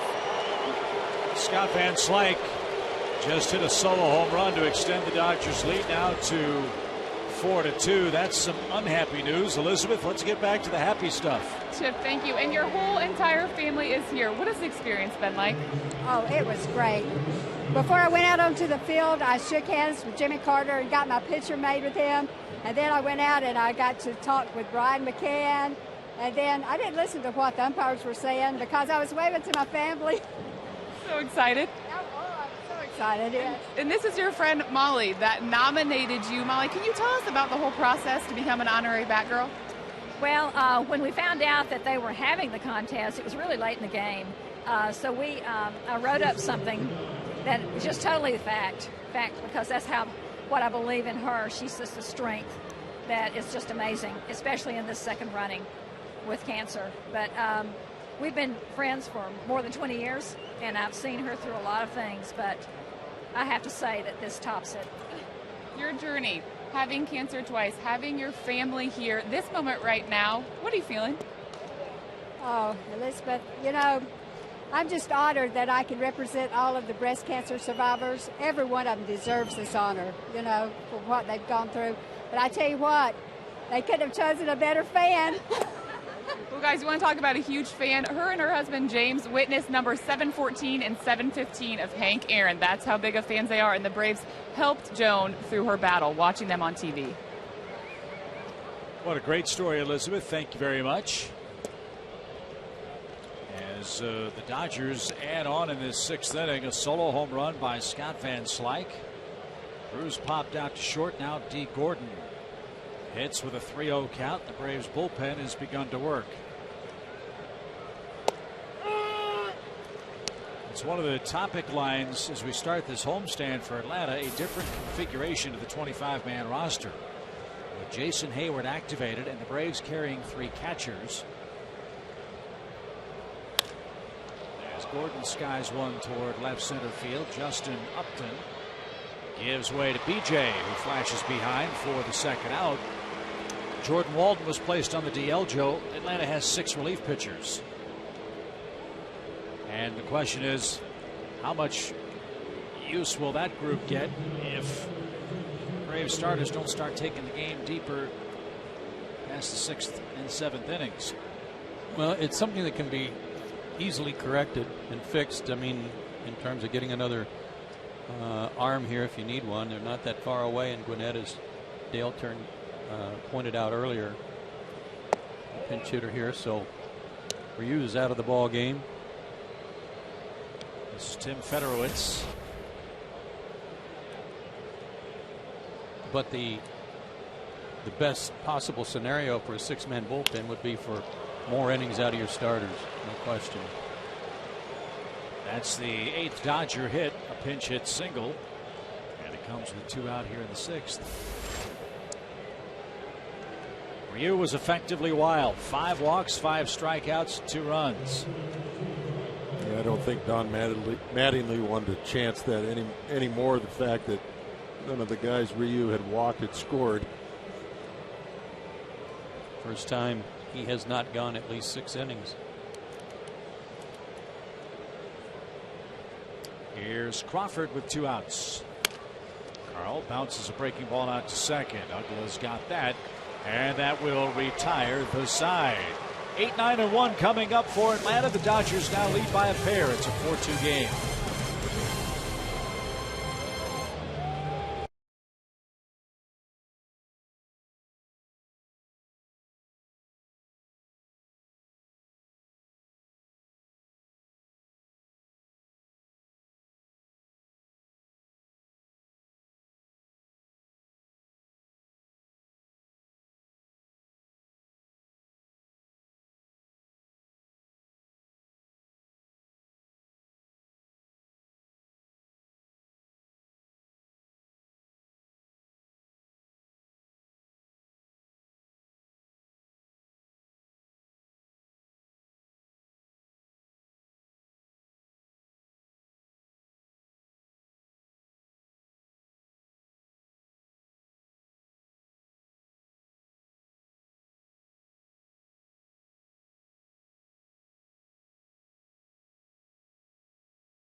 In part by AT&T Uverse, by Delta Airlines, by Ford, and by USAA. Scott Van Slyke hit a changeup into the seats in center field for a 4-2 Dodger lead. Braves coming up in the last of the inning on a gorgeous Friday night for baseball. Friday Night Braves baseball on Fox Sports South is presented by Blimpie. With Joe Simpson and Dale Murphy, Jim Carey as we take a look at Matt Guerrier, the new Dodger pitcher. Not many strikeouts per innings pitched, but more walks than strikeouts. The guy who makes his home now in Birmingham, Alabama. 34 years old, 6'3", 195. Most of his career has been spent with the Twins.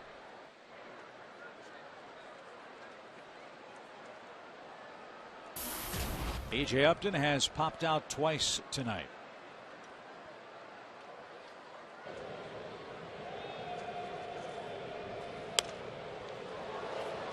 And that one headed for the seats foul. And well out of play, 1-1. Jordan Schaefer's grabbed a bat. It appears he'll pinch hit for Paul Maholm in the 6th inning.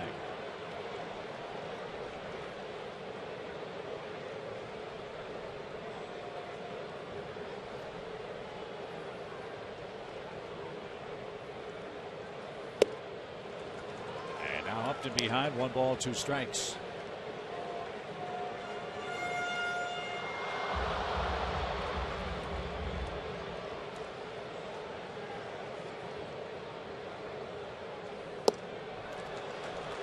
BJ's down swinging. He's 0 for 3, and that's the first out.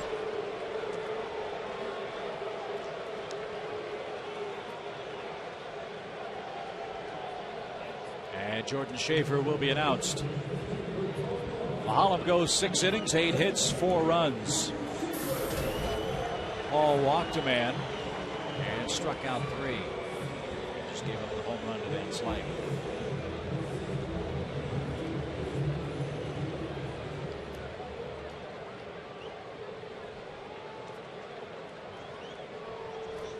Mentioned earlier the job that Jordan Schaefer did in Jason Hayward's absence.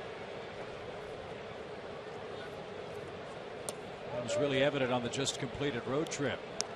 Jordan was 9 for 27 with a homer.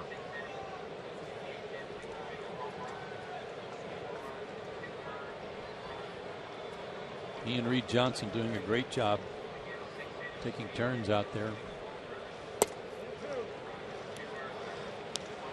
Maholm, the 4 runs allowed, only 2 of them were earned. 95 pitches on the night. And down by a 4-2 score. And Schaefer back to the screen foul. 2 balls and a strike. Atlanta started play today, a half game in front of Washington. Nationals are out west. They will play the San Diego Padres. First pitch out of Petco Park at 10:10 Eastern time. Got a good outing from Steven Strasburg yesterday. Career high 8 innings.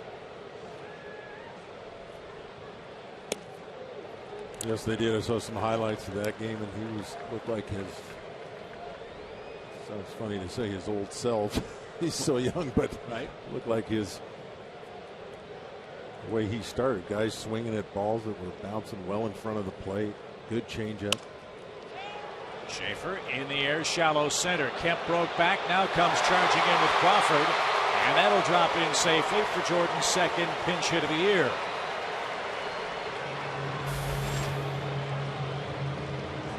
It's one of those off the bat. Looks like it was hit pretty well, and first move from probably Crawford and from Kemp was probably a step back. Tough one to read. Yeah, that's the tough one in the outfield. Someone takes a good healthy cut at it. You can't tell if they got jammed or if it's off the end of the bat. First step back, which is your cautious step, is what you want to do, and it falls in. We'll take it. Lined off Cruz's glove, and he can't find it. It hit him right in the pocket of the glove, and it popped away, and the Braves a chance for a big inning with a big break at the hot corner. Well, if this is any indication that's a little different from Phoenix, where the Braves seemed to hit every line drive at somebody that was caught. This one wasn't. That's ruled an error.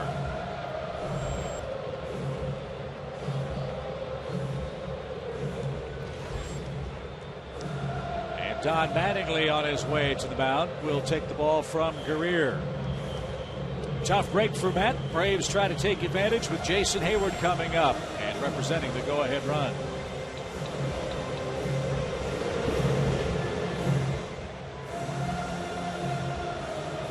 Yes. Who's old Paco? Did he sing Putting on the Ritz? Yes.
List. This pop fly down the first base line. Dan Ugla couldn't find it. It was lost in the sky, the dusky sky. But a nice recovery there by Jason Hayward to save everybody with a nice catch. Coors Light Freeze Can brought to you by Frostproof Coors Light. So a great catch for Jason. A chance for a great offensive night. He's already doubled this evening. And as Joe just said, 2 on, 1 out.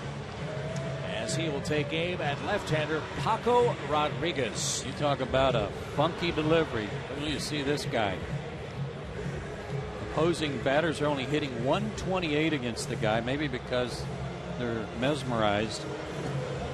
He has not allowed a home run in his career, which covers only 21 2/3 innings dating back to last year. He throws that left arm straight back. It gives the hitters a good look at it. It has been very effective for them.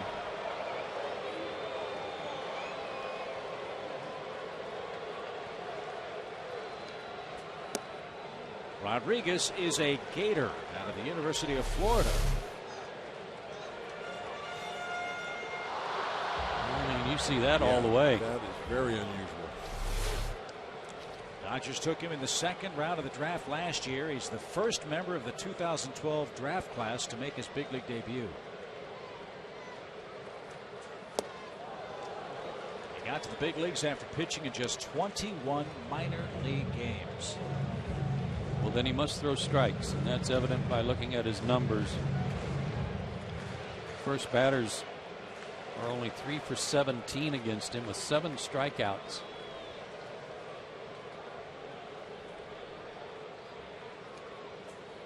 And you would figure, like this at bat, a lot of those first batters are left-handed hitters.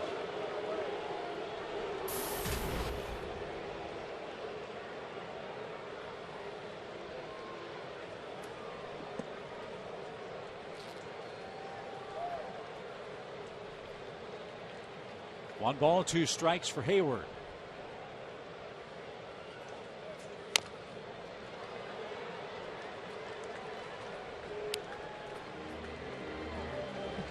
Corey Guerin will be the next Braves pitcher.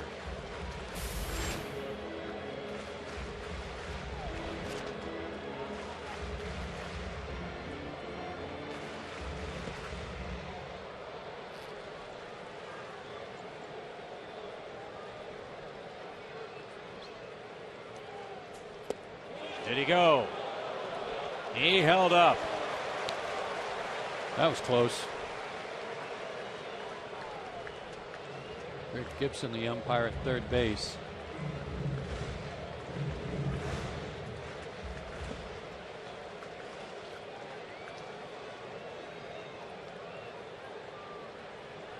Now a 2-2 pitch.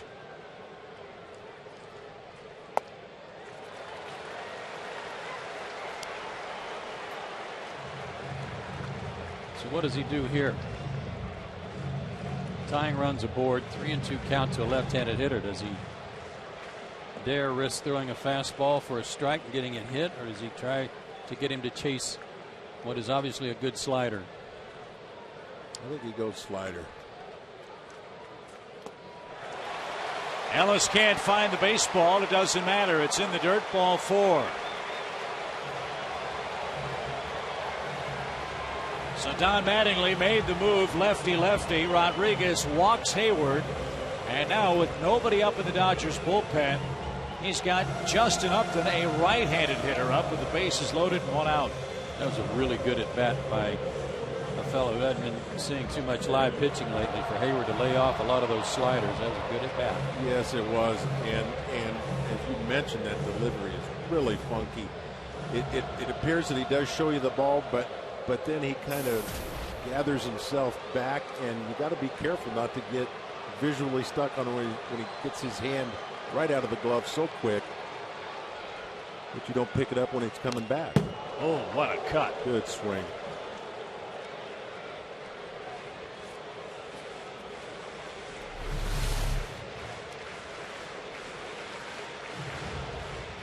Right on it.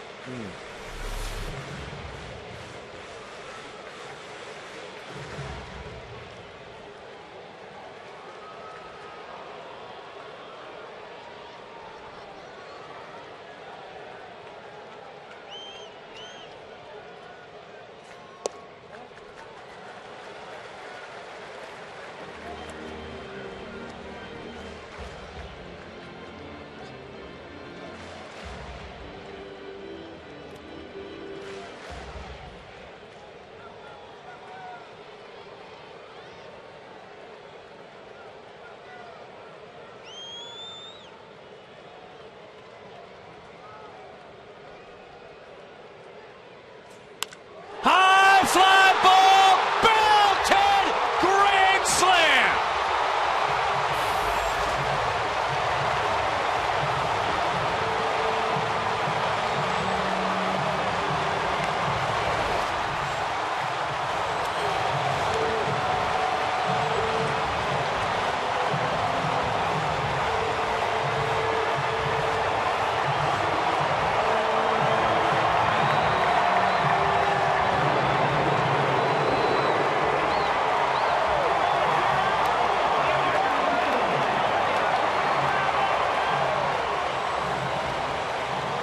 Boy, is that a huge pick-me-up for this offense.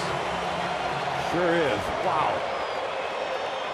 And he's the guy, by and large, that's been doing all the picking up in the first 6 weeks of the season. Every single one of Justin Upton's homers has gone over 400 feet. He hit that thing to Alpharetta. Way out in left field, and Crawford, all he did was turn and look at Justin Upton's third career grand slam.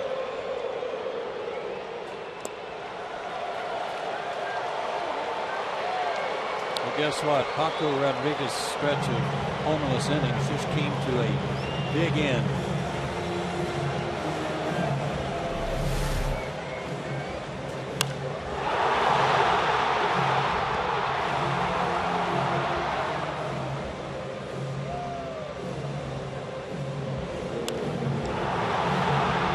Got up there almost to the terrace level, didn't it? Wow. Oh, that's down the tunnel.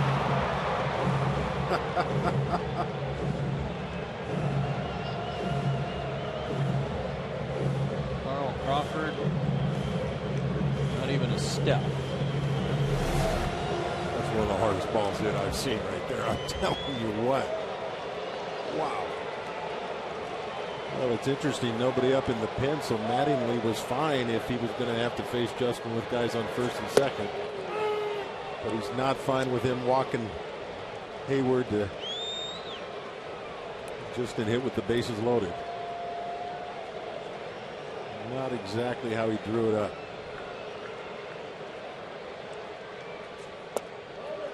Dodgers have two left-handers in their bullpen. Rodriguez, one of them. J.P. Howell, the other. Kenley Jansen and Brandon League have closed games for Los Angeles. But there was nobody up. There is now. Belisario. And another walk. The Dodgers have issued 7 bases on balls in this game. Excuse me, Chip. I wonder what the reasoning was when you know who's coming up. I guess back to the lineup, because then after Justin, you got another left-hander. It's the advantage of having the lineup like the Braves have. Right. And getting Brian McCann back, and Jason Hayward back. Yep, we can go lefty-righty all the way up and down. So first time all year the Braves have had what they envisioned their lineup to look like. And for a sluggish first 5 innings, boy, what an electric 6th. Working pretty good. Grand slam. He's working pretty good. Yeah.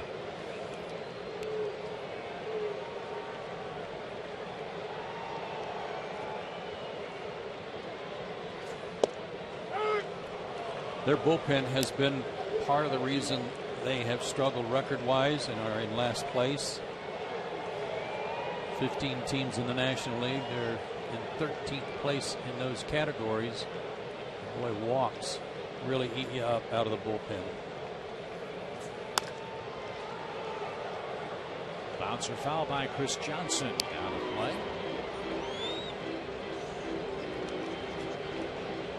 Ryu walked 5. Steven Paco Rodriguez has walked 2 and has yet to retire a hitter. 3rd career grand slam for Justin Upton. A 5 RBI night.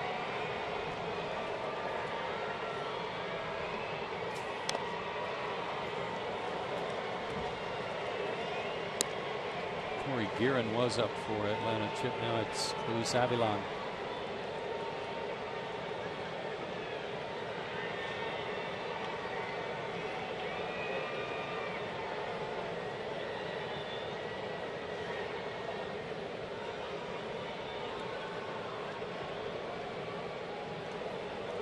Belisario, who was up a moment ago, is now taking a seat.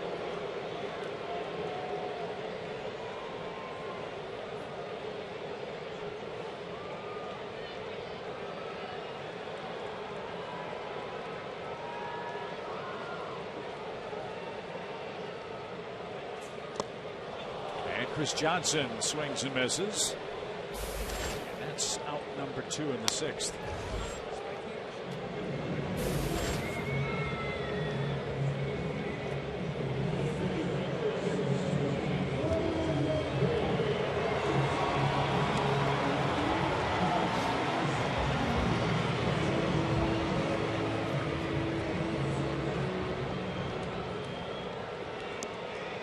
Can Ugla and B.J. Upton, the only Braves starters yet without hits tonight.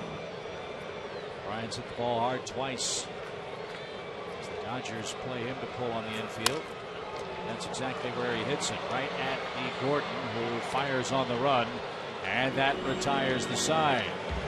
Braves punish Guerrier and Rodriguez. The big blow, Justin Upton's grand slam. Big time tape measure shot that turns the game around in the Braves' favor. Now 6-4 heading to the 7th. And leads it.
brought to you in part by Blimpie, by the Georgia Lottery, by the Home Depot, and by Toyota.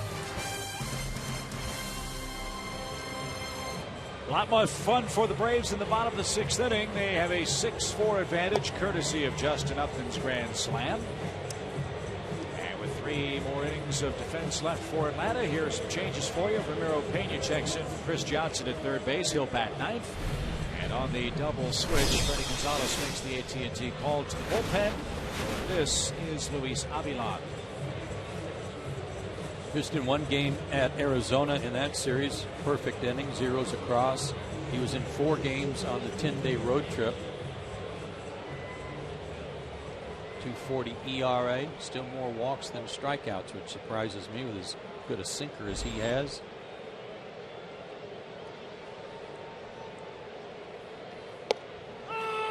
That rally flipped the tables on, in a good way, for Paul Maholm. He was going to be on the short end of things until that rally, and now he could be the winner. So let's see if the Braves bullpen can shut the door here. Sets up real nicely for Atlanta. You got Avilan, O'Flaherty, and then Kimbrell potentially over the final 3 innings. A tough 7th. Punto, Kemp, and Gonzalez.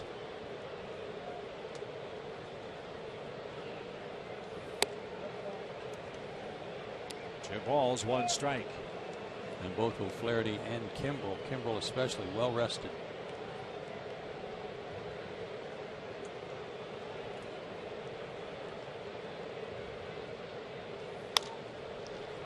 Deep short. Simmons loads up. And a head first slide by Punto slows him down, and that helps. 1 away in the top of the inning. Braves have opened up the bobblehead vault for tonight's steal of the game. We'll let you pick 3 of them when you buy a season ticket package of at least 15 games. Choices include Chipper, Sid Slide, Craig Kimbrell, and more. Call 404-577-9100 right now.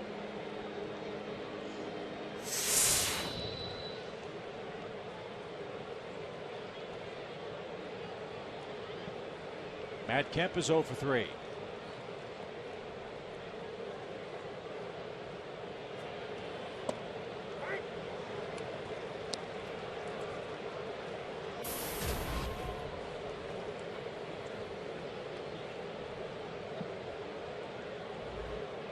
He has a 14-game hitting streak on the line tonight. Yeah, this could conceivably be his last AB.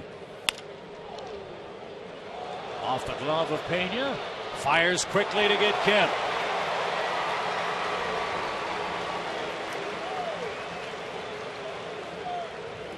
First of all, I'm surprised the ball even came out of Ramiro's glove. He's so sure-handed, but there was no panic on his part.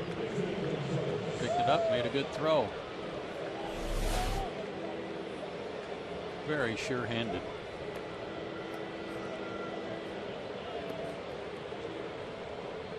So if it ends, there's still some work to be done.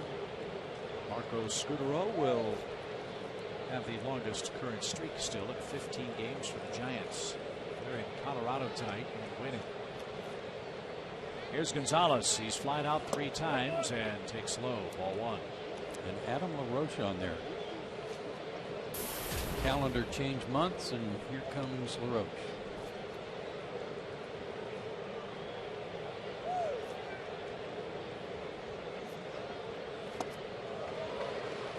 Good hook, had Gonzalez out in front. Ball on the strike.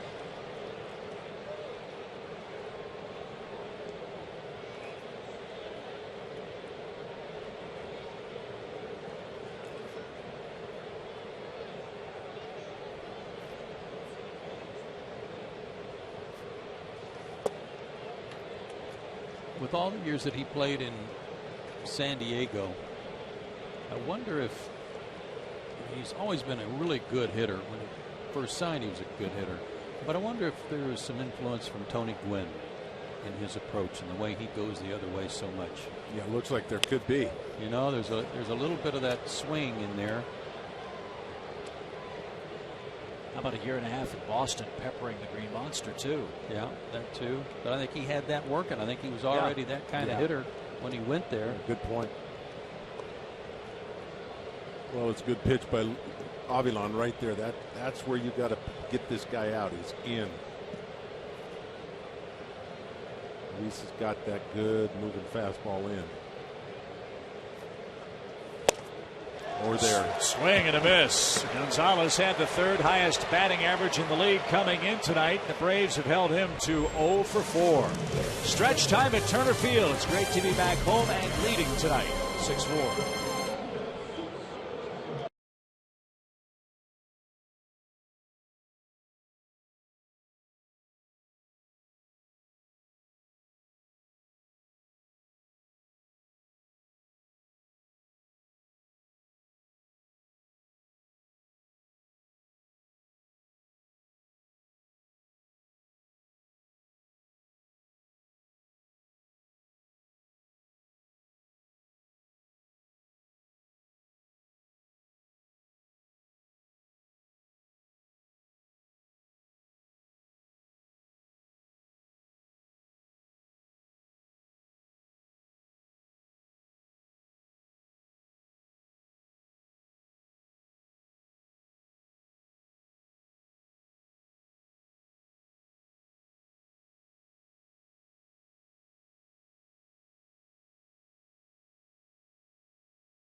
Brought to you in part by Georgia Power, by Ram Trucks, by Crown Royal, and by AT&T. Home half of the 7th inning. Justin Upton, his first Grand Slam since June of 2009, turns this game around for Paul Mahalam and the Braves for a very big crowd here at Turner Field. Our first of 6 on the homestand. 2 more with the Dodgers this weekend. Then the Minnesota Twins come a-calling for 3 games starting next Monday night. Atlanta, 26 of 34 games on the road and played the fewest home games of any team in the league coming into play tonight. Now begin a stretch of 32 of the final 50 before the All-Star break on their home turf, and a chance to really make some hay atop the division. It's got to make them feel good knowing they've got the longest road trips of the year behind them. Got those in the bank and finished up with still a 500 record on the road and still in first place. And those 2 10-day road trips I just can't emphasize enough how I'll say grueling they are to try to compete, stay on top of your game, and at the same time get enough rest to get ready to play. And Ugla pops out the first pitch. And that's Skip Schumacher, who's checked in at second for Los Angeles on a double switch. And Ronald Belisario is the new Dodger pitcher. Well, Joe, like you said, they're already behind them. Those tough road trips. Usually, you look at your schedule and you say, "Wow, that trip in August or that trip in July." You don't have to look at that anymore. Got it behind them, survived it. And what a great way to start this homestand. Wow. A little offense, a little energy. Yeah. A lot of that's, I think that's in the fans can get you pumped up that way too. This huge crowd tonight. Swing and a miss by B.J. Upton, who's behind 0-2. This guy throws hard. Belisario's 95, 96 with his fastball. Throws an occasional slider, but not many. And when he does, they're 86 to 89. That one at 96 right down Capitol Avenue, and Upton is called out on strikes. And he's punched out 2 times tonight. Time now to take a look at our Wendy's Now That's Better feature. And it has to do with Ramiro Peña's career. 4 seasons leading up through last year, a 233 average. Not much better on the on base, couple of homers. And look what he's doing for the Braves. all improvement, big improvement in all those categories this season. All those years he was a Yankee and stuck behind a guy by the name of Derek Jeter. And it's been said of Ramiro Pena, he's a prototypical National League player. And that he can play second, he can play short, he can play third, he switch hits. Yeah, so don't stop at Jeter. If you can play those three positions, Jeter, Cano, and A-Rod. Yeah, that's find yourself someplace to get in at bat, kid. Well, we'll book one for you June 5th, Ramiro. Be ready to go.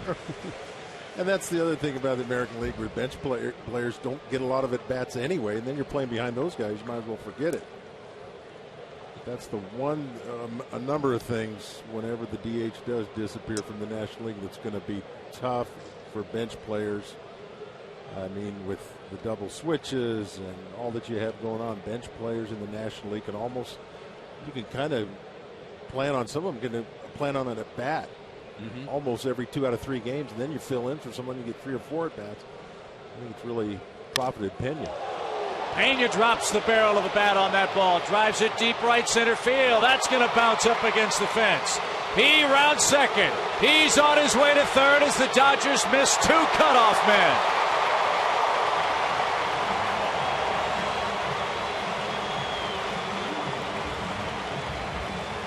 This is almost a carbon copy of the swing he put on the ball in Washington when he hit the extra inning home run.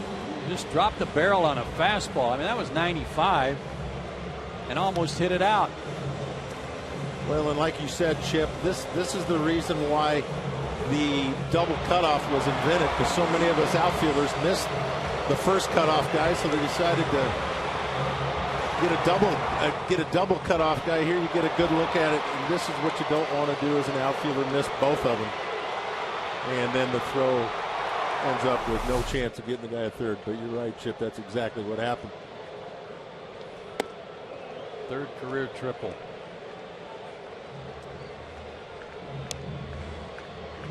And first, as you see this year, here's Simmons, runner at third. 2 outs as we approach the top of the hour. Braves 6, Dodgers 4. Game 1 of 3 this weekend. That double cutoff, as I understand it, is a relatively speaking new thing. I don't remember doing a lot of double cuts. You know, when I broke in, maybe I don't remember when we started doing it. Maybe I was the reason why we started doing double cutoffs. They call it the Murphy rule. the Murphy cutoff. Going to overthrow this guy, so we got to throw another guy out there. It's tough to miss 2. It's not going to be good if you miss them both. If you missed 2, it's because you meant to, but you just wanted to airmail it. I was going to say double cutoff. 2 words never spoken in my family.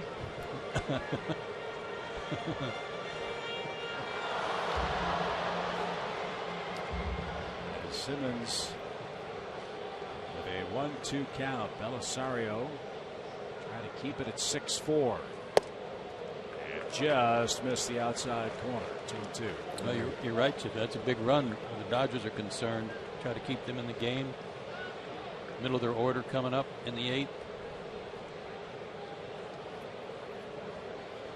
Pena and Cruz having a nice conversation there at third base.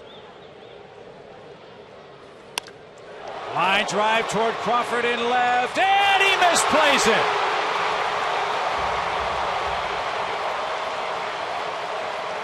"7-4.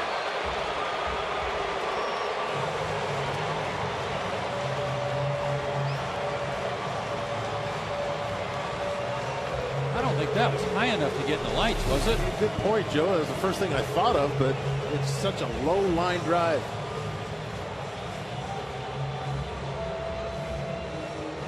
A better shot of it, we might. Well, he took a bad route to also. He started back, then tried to cut across. And he just flat out missed it. E7. Yep. I thought the Crawford boxes were in Houston. Braves will take that run. 7-4 with 2 outs. And Jason Hayward, the batter. Jason doubled in the 3rd and scored. Had a very impressive base on balls against Paco Rodriguez in the 6th. And Then Justin Upton followed with the grand slam. So a very happy welcome back for the Braves right fielder to the lineup tonight.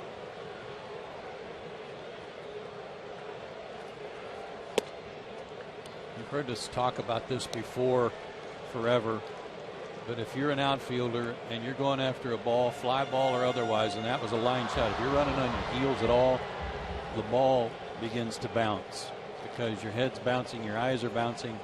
And when he changed directions, if he had to plant his heel, he might have been having that kind of a problem. Yeah, something happened to cause him to miss right there with his glove. Looks like he had a beat on it. The problem with this inning, though, is not really that play. As Chip mentioned, the missing that double cut is what. Not that they would have thrown Pena out at third, but they had a shot at it. They don't miss it. Base hit by Hayward to left. They're going to run on Crawford's arm, and that's why. Another run is in. Hayward's thrown out at second, but Jason with a 2-hit, 2-run, 1 RBI night adds on in the Atlanta 7th. 2 runs, 2 hits, an error, and new body left. We go to the 8th. Braves have doubled up the Dodgers.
Dodgers scored early, but the Braves have scored late with 6 runs in their last 2 at-bats. The details apparent on our Crown Royal game summary. And those 2 errors in the upper right-hand corner up there, the last 2 innings by the Dodgers, have been instrumental too. The last 2 runs there in the 7th, both unearned. Braves will take it.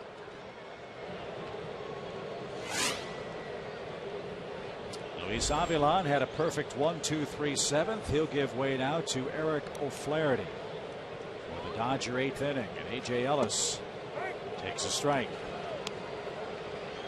Mentioned that he'd had some rest, so has Kimbrell. Eric last worked on the 13th at Arizona.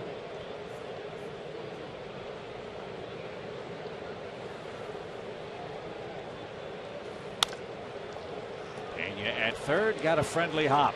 1 out. Craig Kimbrell has not worked since the 9th of May at San Francisco.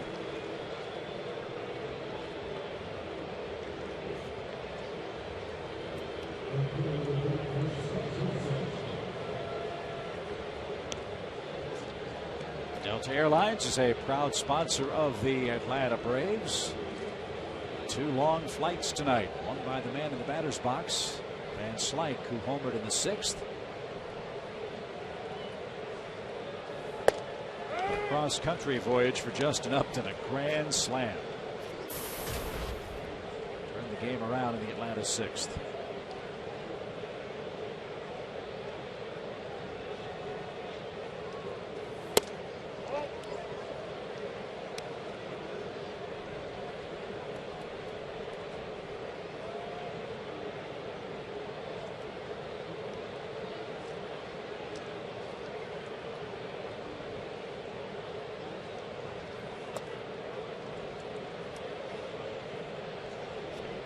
Slyke last year made his big league debut on May 9th against the Giants. He had a pinch hit RBI in his first big league at bat. The last Dodger to do that was Carl Warwick in 1961. And now he unloads to deep left center field, and that's going to go way out of here as well. A 2-homer night for Scott Van Slyke. Boy, has he got a nice easy swing too. A lot of leverage in that upright stance.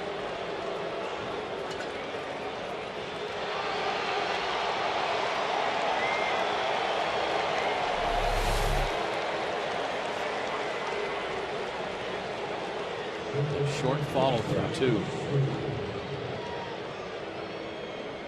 Just like Justin Upton. Two long homers for him tonight. Joe, for years the Dodgers AAA club has been in Albuquerque. And you play there. That's a great hitter's park, is it not? It is. Is it tough to evaluate just how good a minor league hitter is going from Albuquerque to Dodger Stadium, which is arguably the best pitcher's park in the National League? I think in some ways it is. As Cruz pops one up and foul ground. Pena is under that. Has it 2 down. But the dimensions are big too, or they used to be. When you're playing in the Coast League, especially in that division. He played in Phoenix and it was 440 to center and 360 down the lines. So they were big ballparks that kind of compensated for it being a good hitter's league. But in the case of Albuquerque, yeah, you're a mile high and the ball jumps in big ballparks. Last year, Van Slyke hit 18 home runs and hit 327 at AAA. He had 2 hits this season coming in. He has 4 now, and 3 of them are homers for the Dodgers. Well, he was 6 years old when Sid slid, so he remembers that, and this is his first trip to Atlanta. Probably wanted to come back with a little something on his mind. Van Slyke might be a big part of the Dodgers' future. And another player that was the talk of spring training out west for the Dodgers. And yes, it seems strange to not talk about them down at Vero Beach. Now a Arizona franchise, but Yasiel Puig was the Cuban outfielder that made a great push to make the Dodgers club out of spring training. They signed him to a 7-year, $42 million contract, and all he did was hit .517 this spring. Didn't make the club. He's playing at Chattanooga for the Dodgers. A swing and a miss by D. Gordon retires Los Angeles in the 8th inning. The Braves have a 3-run lead. Justin Upton's already gone grand salami tonight and lead off for next.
Braves over the Dodgers. Let's see if Justin Upton can get another run back. Well, he's had a huge game tonight.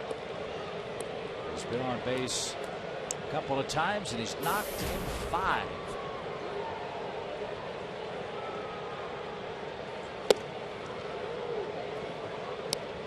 It'll take more than just one grand slam to kind of help him catch up in terms of home runs to RBIs, since he had so many solo shots. But that's a good start.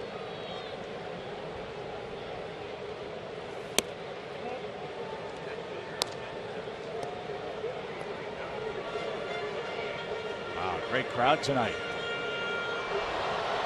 Official attendance at Turner Field tonight, 43,238. Sharply hit. And Gonzalez digs it out at first for out number 1.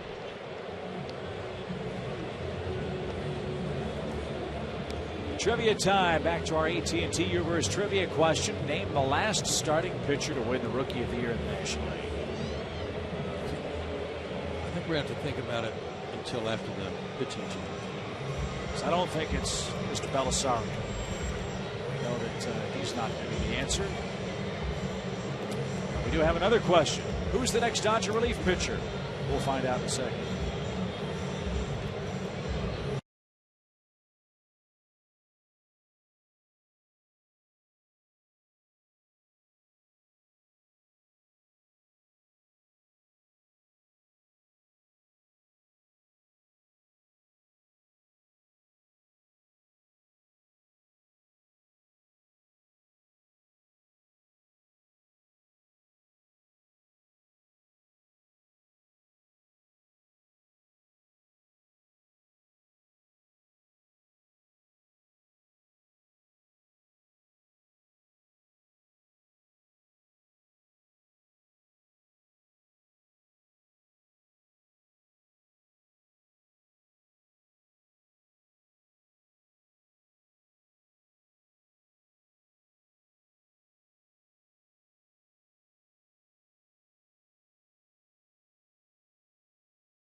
Empty and 1 out for Atlanta. Here's your last chance. The Braves, as we've told you, have opened up the bobblehead vault tonight. You can pick any 3 of these good-looking bobblehead dolls. Way to buy a season ticket package for at least 15 games. Call 404-577-9100 right now.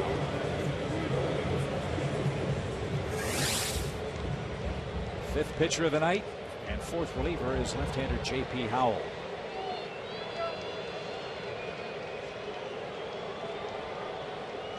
Say Jay Howell? Oh, J.P. J Howell. and then P. Howell. Oh. Maybe Jay was making a comeback. He gets a pop-up to retire Freddie Freeman, and let's see if we can answer the AT&T Universe trivia question. Who's the last starter to win the National League Rookie of the Year is the question. Murph. I'll just go with Nomo Hideo. I can't either, but Johnny Cueto came to mind. Maybe it was him. Okay, I said Nomo first, so I'm going to stick with Nomo. Oh, you said him a while ago. Just couldn't remember if he won it or not. When do the hard questions come? As Reed Johnson stands in. Dontrell Willis. Game's terrific personalities. As Reed Johnson grabs a bat. Reed had a solid trip, 5 for 9. And Reed has a 4-game hitting streak. During that 4-game stretch, He's 5 for 5. It's hard to keep a hitting streak going when you pinch hit a lot. Absolutely. You got to be going good. Might see him in the lineup tomorrow night with Chris Capuano pitching for Los Angeles. Don't know that. Might. He'd spent some time with the Dodgers too.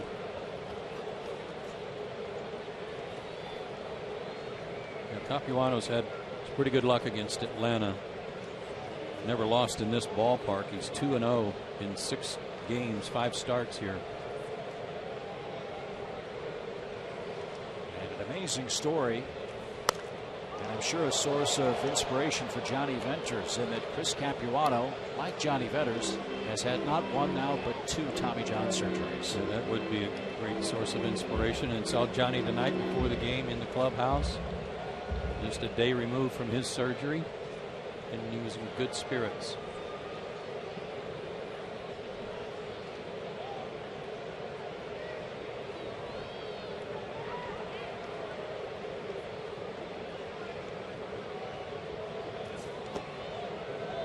Guys, Jason Isringhausen is another one of those guys who has had multiple Tommy John surgeries. I believe he had 3. When Johnny was asked about it before the game today, he said he would definitely hit up Tim Hudson for Isringhausen's number to reach out to him to learn about the rehab process second time through.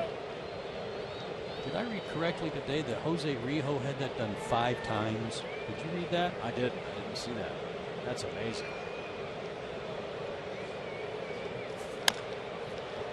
Where do you find the ligaments is the question I've got. Good point. Reed Johnson rolls out, and that retires the side. Greg Kimbrell is going to come on and try to make it rain on the Dodgers parade. We go to the 9th inning. Atlanta's lead is 3 in Game 1 against Los Angeles.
One of the series, Game 2 here tomorrow night. Let's take a look at our Chevron upcoming starters.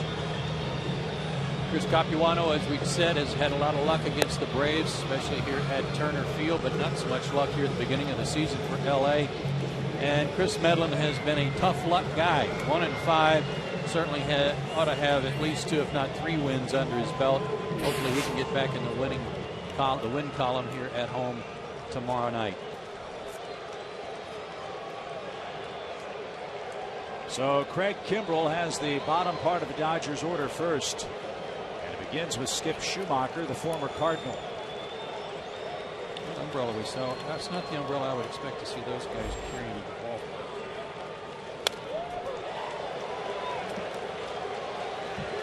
Somehow I just didn't see them, didn't picture them with a ducky umbrella.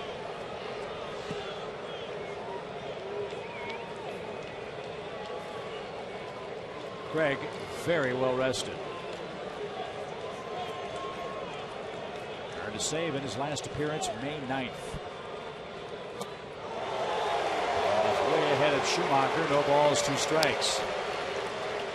When Craig is right, he's almost impossible to hit. But add in wet weather, go get him.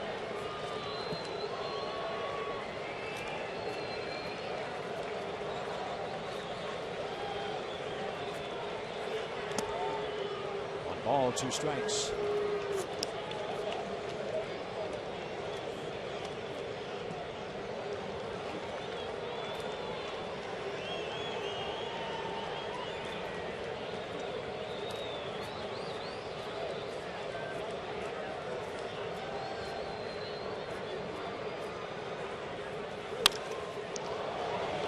Base hit on a 1-2 pitch. 98 on the gun, too. So 1 on, nobody out in the 9th inning. The lineup turns to the top for Los Angeles. And Carl Crawford, all year long, Braves baseball on Fox Sports South has been presented by Academy Sports and Outdoors. The right stuff, the low price every day.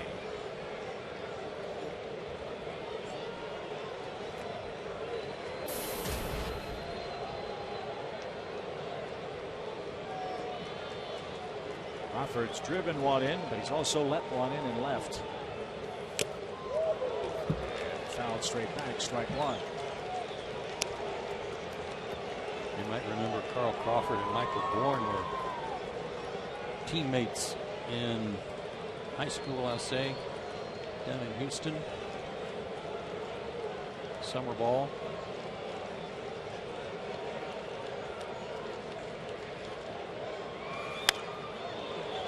In his day, Carl Crawford with Tampa Bay was almost impossible to throw out on the base paths. The game against the Red Sox, I think he stole 7 bases in 1 game. He was just running wild that day. Yeah, I don't know if there was a better leadoff hitter in baseball than Crawford before he started running into those rash of injuries. And I gave him a little too much credit. It was a 6 stolen base game. I knew it was a lot, really. In this day and age, 6 is a good month for a lot of teams. He did that in 1 game against the Red Sox. 1 ball, 2 strikes for Crawford. Schumacher at first, nobody out. And he didn't swing.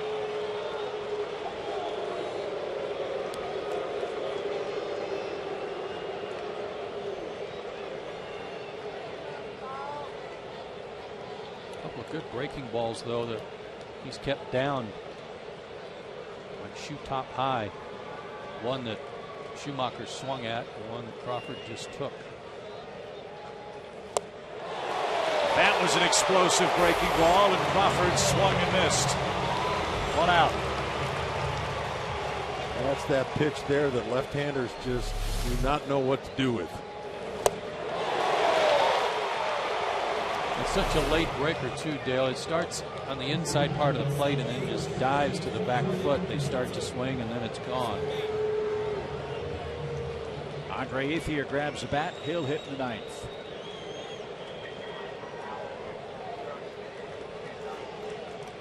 Mattingly said Ethier was wearing down a bit. Planned to give him tonight's game off. Figure he'll be in the lineup for game 2 tomorrow night.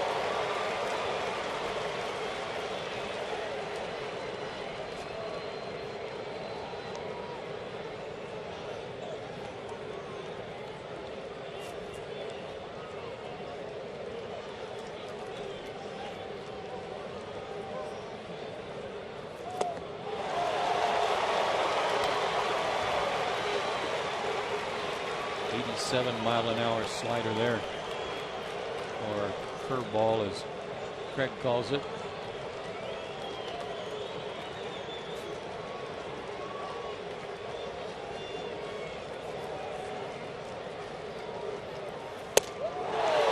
High, he takes care of Ethier on 3 pitches. That's the one. That's the one he wasn't able to elevate on the road trip, and he got hit.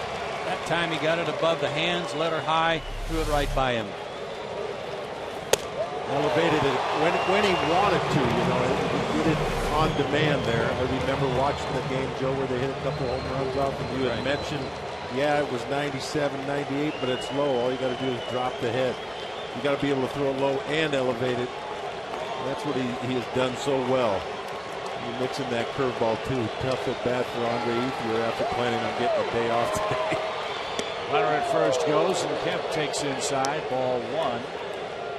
Braves Live, presented by AT&T, is coming up next. Here's the programming menu for you. Kemp another crack at extending his 14-game hitting streak.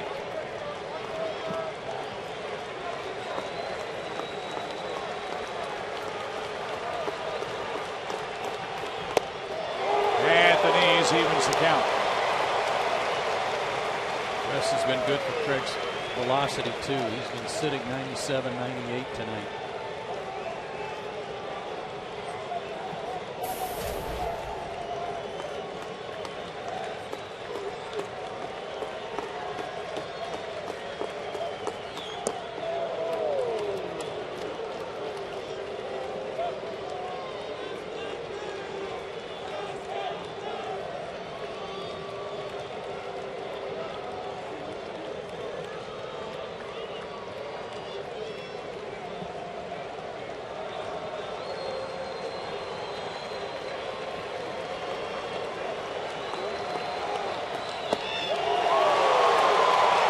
Just a big target. 2-2.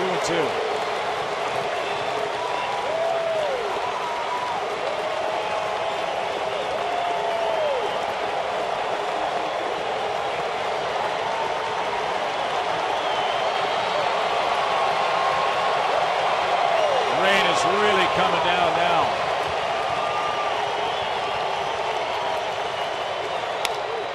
Ground ball short. Simmons has it. And the Braves douse the Dodgers. 8-5 your final score. Welcome home, Craig Kimbrell and Justin Upton. The Braves left fielder hits a grand slam. That helps make a winner of Paul Mahalam. Kimbrell nails down his 12th save, and the Braves will maintain their lead in the East. 8-5 the final. Back to talk more about tonight's Braves victory after this.